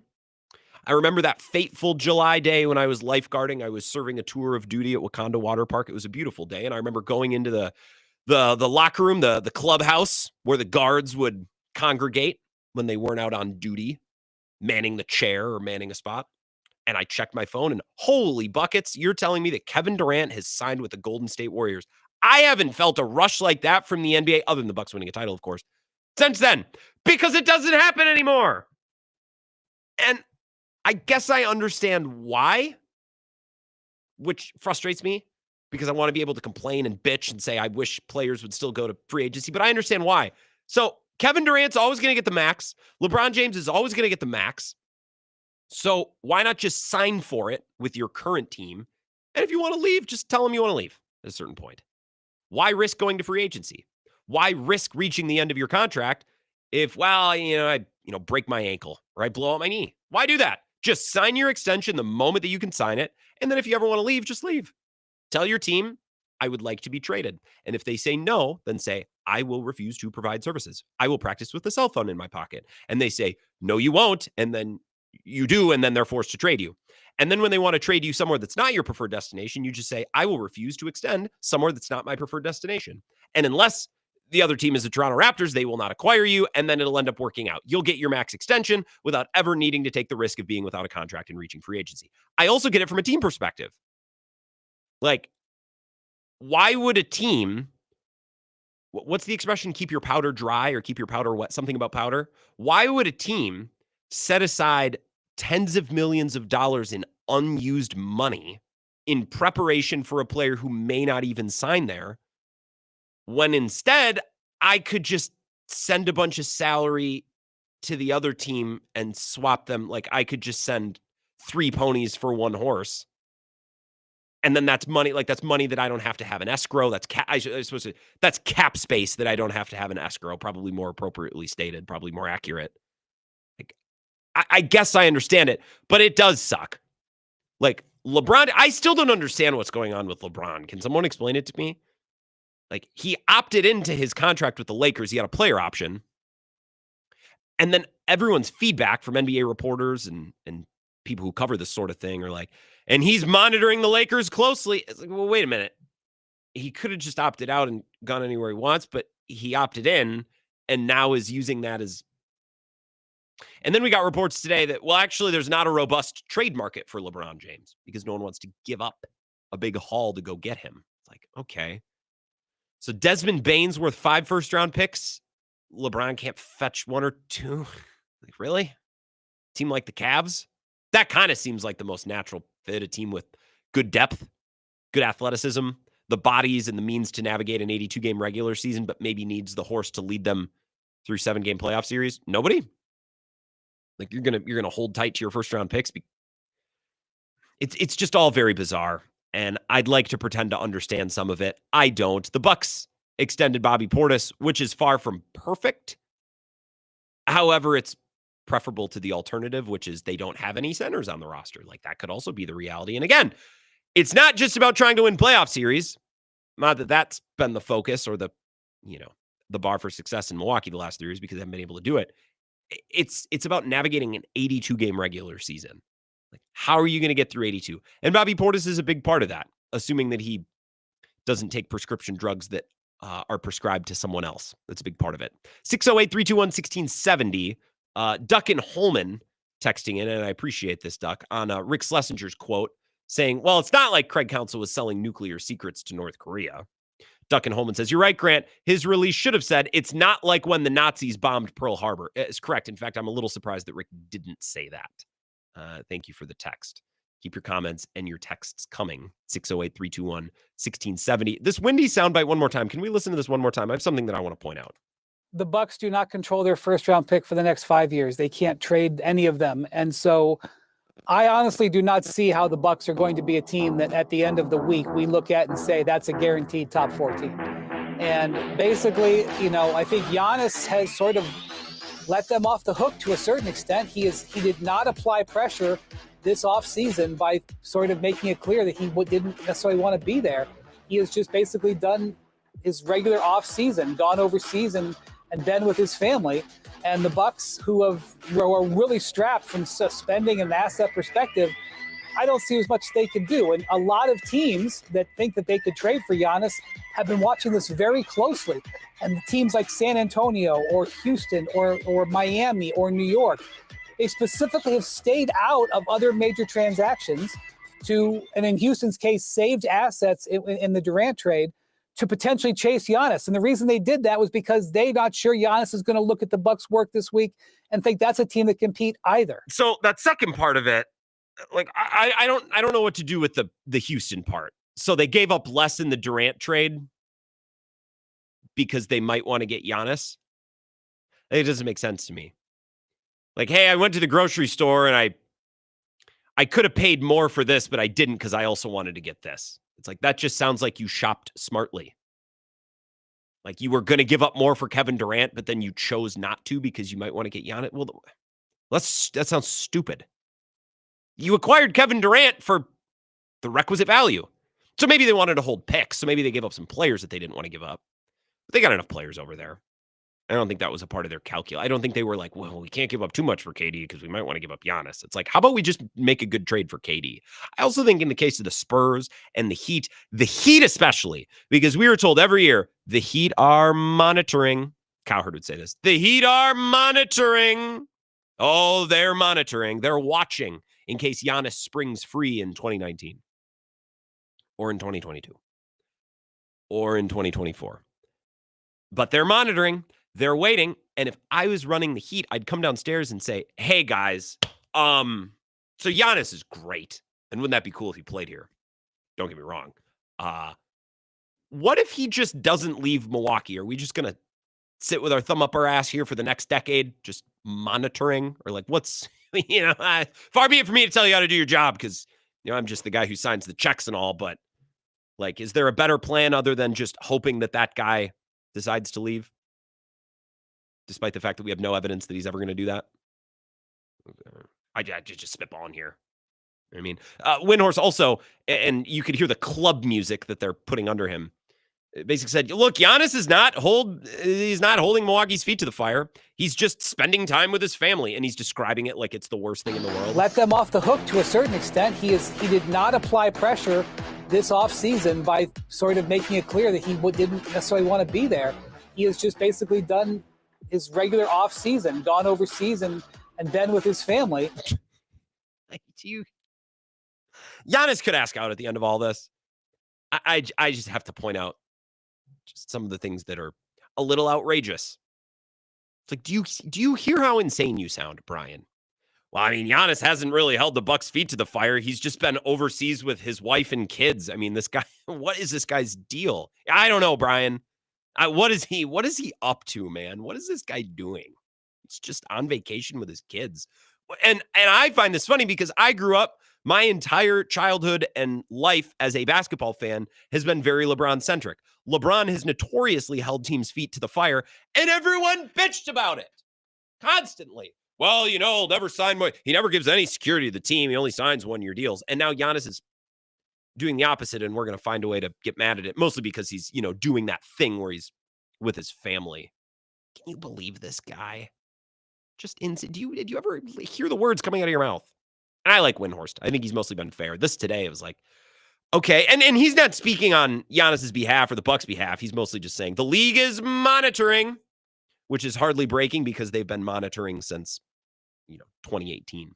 We'll take a break here. We'll come back. A couple Packers thoughts for you before we get to the Monday mailbag. That's at 5:50. So submit your questions at grandpills21 at gmail.com. This is the Wisco Sports Show with Grant Bills on the Wisconsin Sports Zone Radio Network.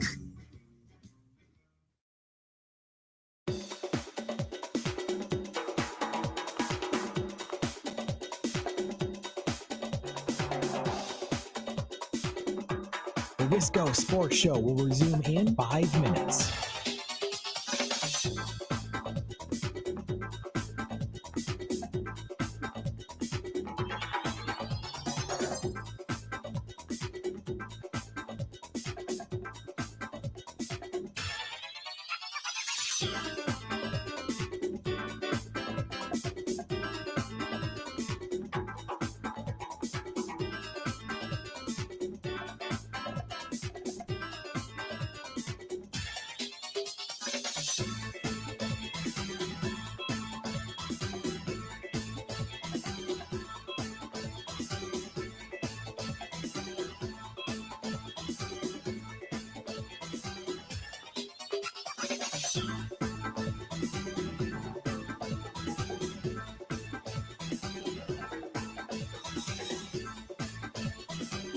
The Wisco Sports Show will resume in 4 minutes.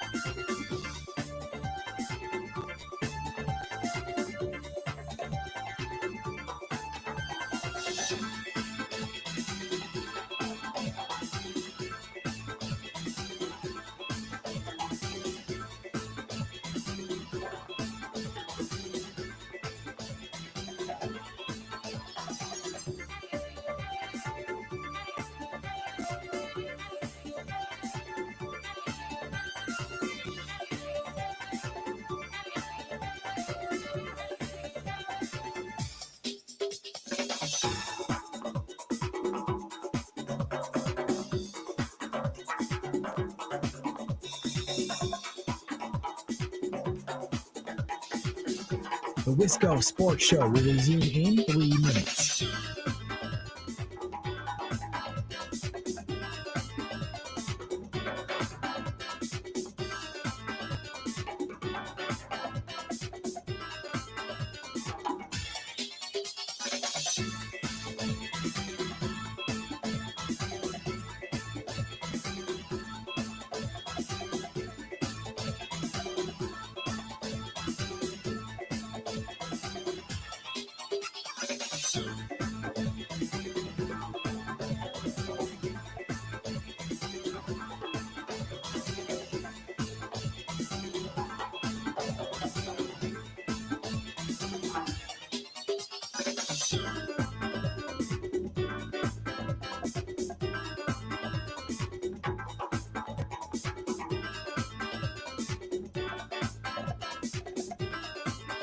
The Wisco Sports Show will resume in 2 minutes.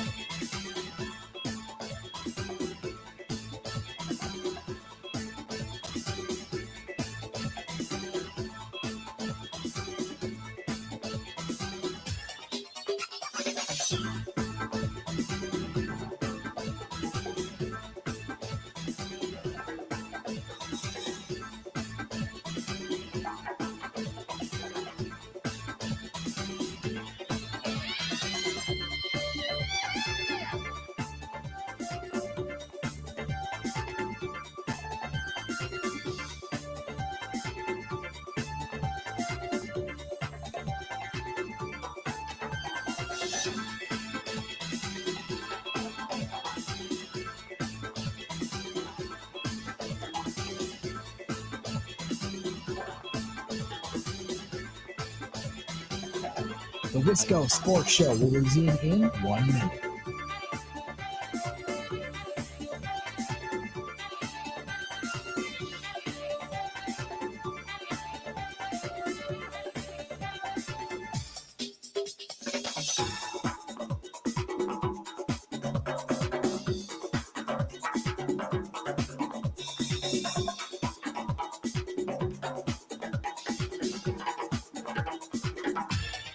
The Wisco Sports Show will resume in 30 seconds.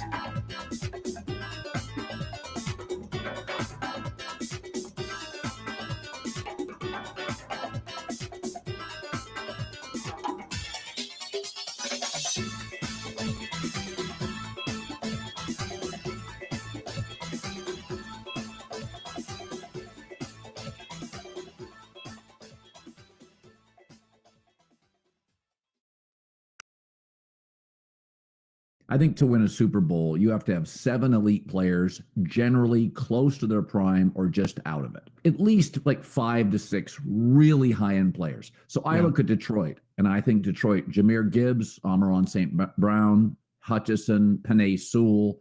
I like Green Bay's running back, Josh Jacobs. The receiving core I thought was incredibly promising at the beginning of last year. Do they have 6 elite players? Because that's kind of what wins the Super Bowl. Philadelphia certainly just did.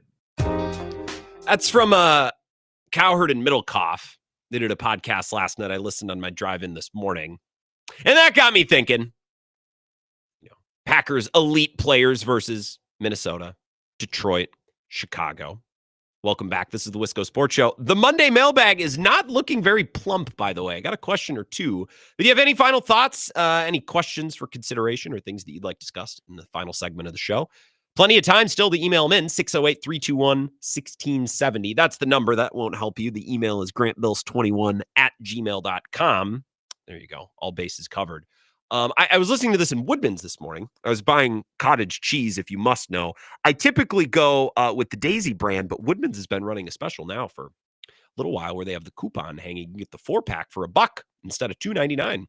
So I've been doing that chive flavor. I prefer it to pineapple. Pineapple weirds me out. Peaches are good, but pineapple, not my favorite, so I went with chives. I ate 2 of them this morning, actually. I try to keep it to 1. This isn't important. I was listening to this in Woodman's, and I heard Cowherd and Middlecoff start talking about this, right? I'm not sure the Packers have the elite players, as you hear Cowherd question there.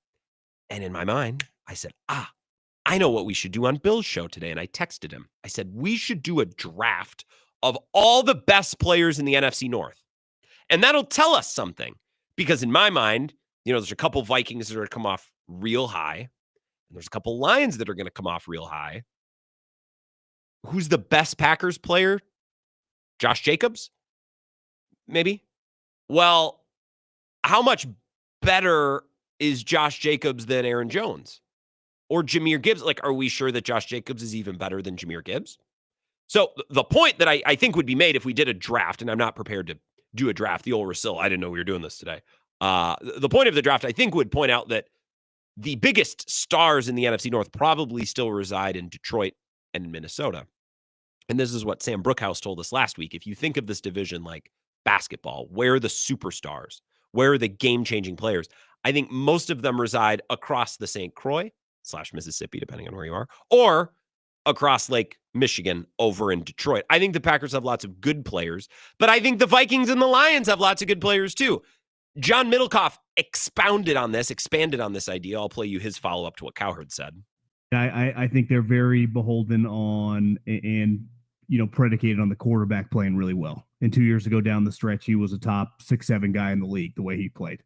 Last year, obviously, was really bumpy. So to me, if he's a Pro Bowl guy, he definitely has the physical characteristics. I think the question mark on him coming into the season is very fair. I'm with you on Jacobs. I think Kenny Clark is a excellent player. Xavier McKinney, who they signed from the Giants, was excellent last year. So not to go all vagabond John, Kenny Clark was drafted by Ted Thompson almost 10 years ago. Xavier McKinney and Josh Jacobs both signed as free agents, which is fine. I'd like for some of those possible elite players to be homegrown. He continues. I think their receiving unit, I'm with you. I mean, there were high hopes for a couple of those guys, concussions, injuries. Watson couldn't catch. Now he's got a torn ACL. To me, I'm with you. Do they have the Justin Jeffersons and the Micah Parsons and the Fred Warners? I think you could push back on that, and that's more than fair. Coaching staff's pretty damn good. Their talent is good, right? They won 11 games last year and went 1-5. So they are a good team. This is a team sport. This is my pushback always on the NBA. There's more talent than ever. Well, it's not an individual sport. It's a team game. So it's are the teams that good? And so I think the Packers are probably better as a group than they are individually. They won 11 games where the quarterback was banged up and they won 1 division game. So we talked about this on Bill's show earlier today too. I like the idea that the Packers culture and their coaching staff, I buy into that. And that's true. And I think they are maybe better than the sum of their parts. I also, if we're going to argue that Xavier McKinney and Josh Jacobs are elite and a player like Tucker Kraft is really good and Kenny Clark's really good. Okay, well, the players are good. You can't just say they have a bunch of scrubs that are pulling the rope in the same direction and succeeding because of that. So I think Middlecoff's kind of, sitting on a fence here, which is fine. I think they have good players, maybe not enough great players. I also think their coaching staff and culture is good. Let me ask you this. If you were to ask most people around football, who is a better head coach, Matt LaFleur or Kevin O'Connell? I don't know what the consensus answer would be. My point is I think it would be very close. And I think some people, I think it would depend on who you ask. But Kevin O'Connell is widely thought of to be the most quarterback-friendly coach. Now, he has yet to win a playoff game, which I think some people conveniently forget. He got blasted by Daniel Jones, and then, they lost to the Rams this last year. Maybe he didn't have, unbelievable quarterback play in those games, but still, I don't think the difference is large one way or another. I think whatever the Packers have, in coaching staff and culture, the Vikings also have. And while I think it presents very differently, I think the Lions have it too. And if Ben Johnson is any good, I think we all know Dennis Allen is a proven commodity as a defensive coordinator, I think the Bears might have it too. Now, the culture thing, it might be a little bit of a reach, but I feel on some level there has to be some competence from Ben Johnson and Dennis Allen, etc. So you can't make the argument in the NFC North that the Packers are, well, they're the best collective. They have the best coaching staff. They have the best culture, when I think all the other teams also have that thing. Over the Matt Eberflus Bears, not the case. Over the Mike Zimmer Vikings at the end, not the case. Over the Matt Patricia Lions, not the case. But this is not, your younger brother's NFC North. I won't say grandpa's NFC North. This isn't the NFC North of 8 years ago, where the Packers were really the only organization with a clue and a quarterback, not to mention. But they had a clue at quarterback and with the rest of the organization. Now I think all these other organizations have a clue. It didn't take the Vikings long. They just needed an offensive coach. The Vikings have an excellent culture. Players like being there. I've given you this spiel before. We can make fun of them for having no Super Bowls, and we should for as long as they don't have any Super Bowls. But players like being there, and they have a good culture, and that's a good coaching staff, and an ownership group that invests and gives a damn. The Wilfs. Ziggy Wilf. The Lions, Dan Campbell. Everybody loves Dan Campbell. He just got 2 coordinators hired. In fact, I think a lot of Packers fans be like, I want a head coach like Dan Campbell, who's going to get in your face and fire you up. Leader of men, so to speak. It's a matter of taste. I think Dan Campbell is good at a lot of things that maybe Matt LaFleur isn't great at, and vice versa. So call it a wash. Call the whole division a wash. As far as coaching staffs go, I don't care. My point is, I don't think the Packers have a significant leg up in culture or in coaching. So then it truly becomes about players. I'd take Justin Jefferson over any wide receiver the Packers have. I'd take Jordan Addison over any wide receiver the Packers have. And while I think Tucker Kraft is great, so is Sam Laporta, and so is TJ Hawkinson. Okay. Defensively, I like Rashawn Gary. I like Hutchinson more. The Vikings pass rush was pretty good. I like Jeff Hafley a lot. Okay, but Brian Flores is really good too. Hutchinson, right? I think I mentioned Kenny Clark, Packers defensive line. Oh, okay. Well, the Vikings have. We could do this all day. I think the Packers have a lot of very good players, and this is something that we've talked about plenty. I don't know how many great players they have, elite players they have.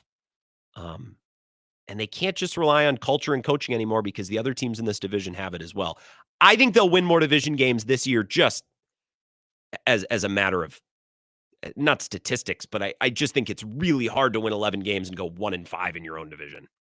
I just don't think that'll happen again. They might lose more games elsewhere. They might lose more games in out of conference, out of division, play. But I don't think they'll go 1-5 in the division again. I just don't know if they're as good as these other teams. And I think if you look at their talent up and down their depth chart, I think that's reflected out. Like for every good or great player that you can find on the Packers, I think you can find a comparable or better player on one of these NFC North rivals. Now, the quarterback play could be the difference. Like if Jordan Love looks more like the guy we saw in the second half of his rookie year, okay, well then that changes this completely because I like that guy a lot more than Jared Goff. I like him more than first-year starter J.J. McCarthy, and I like him more than Caleb Williams, at least from what we've seen so far. But if Jordan Love is just fine, like we saw last year, oh boy, division gets a little bit messy pretty quickly, The Monday mailbag, we'll do that next. Any final thoughts on the Packers, the Bucs, or the Brewers as well? We'll be back in 3 minutes. This is the Wisco Sports Show with Grant Bills on the Wisconsin Sports Zone Radio Network.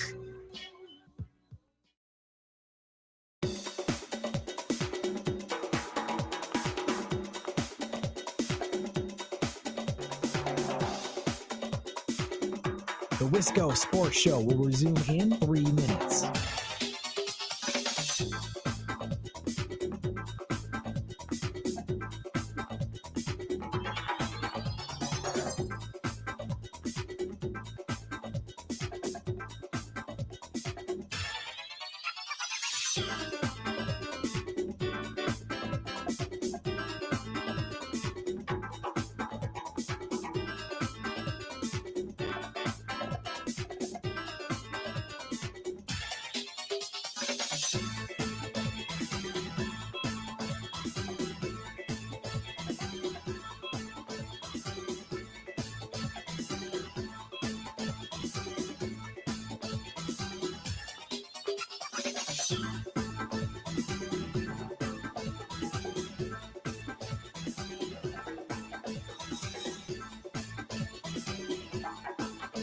The Wisco Sports Show will resume in 2 minutes.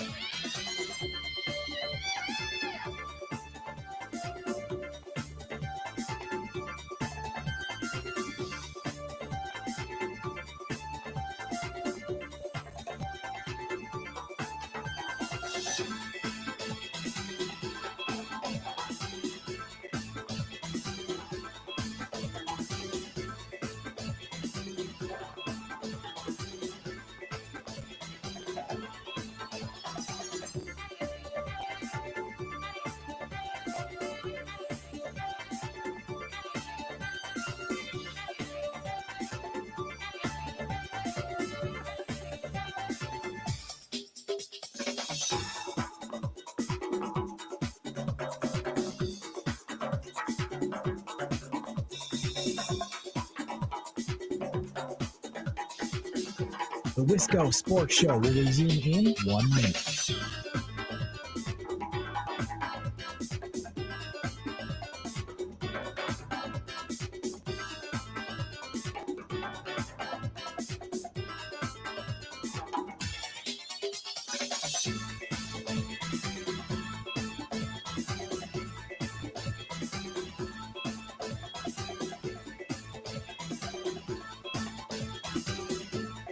The Wisco Sports Show will resume in 30 seconds.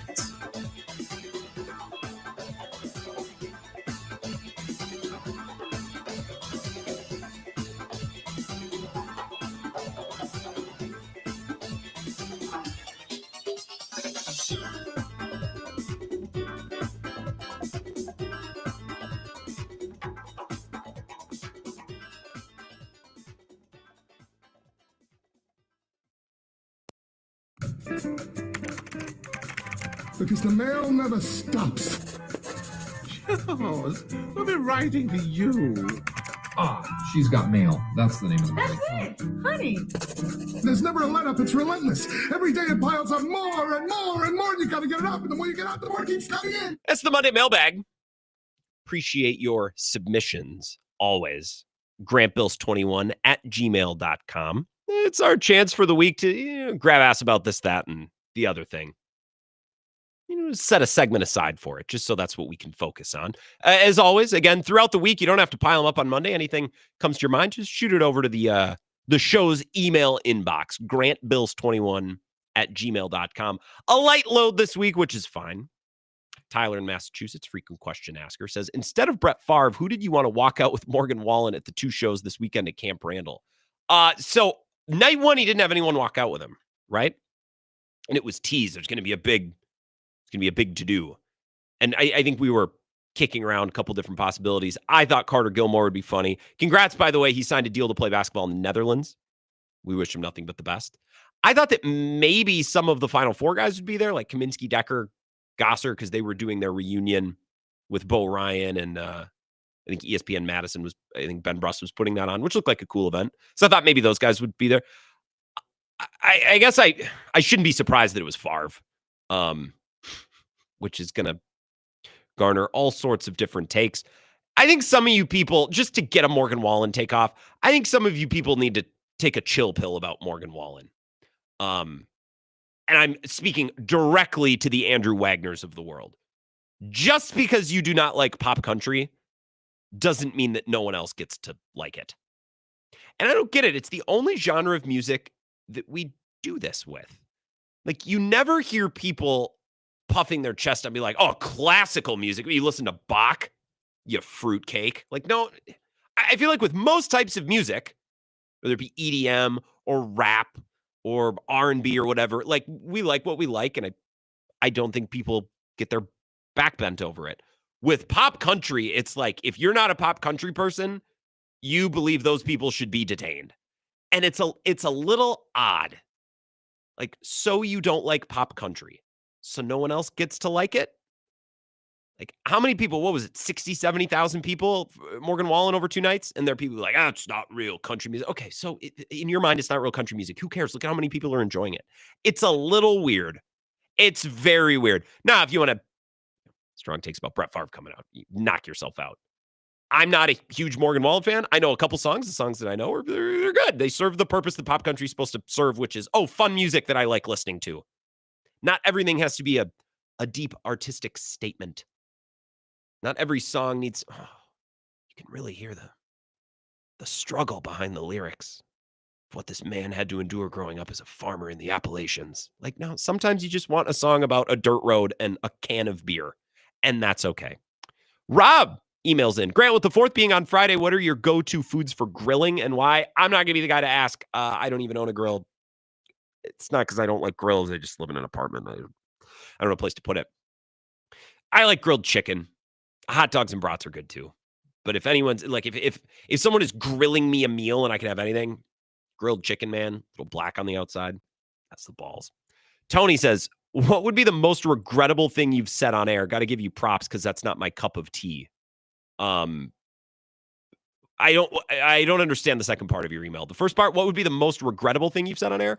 The most regrettable thing that I remember is probably when Council went to the Cubs, 2 Novembers ago or whatever now, and we were talking about it on Bill's show, and Bill goes, Grant, would you cheer for the Cubs against the Cardinals? He had some hypothetical and was asking me if I'd cheer for Council and the Cubs. And I made a comment that I won't repeat verbatim, but basically it was, I said, Bill, if a certain political party that used to exist in Germany formed a baseball team, I would cheer for them over Council and the Cubs.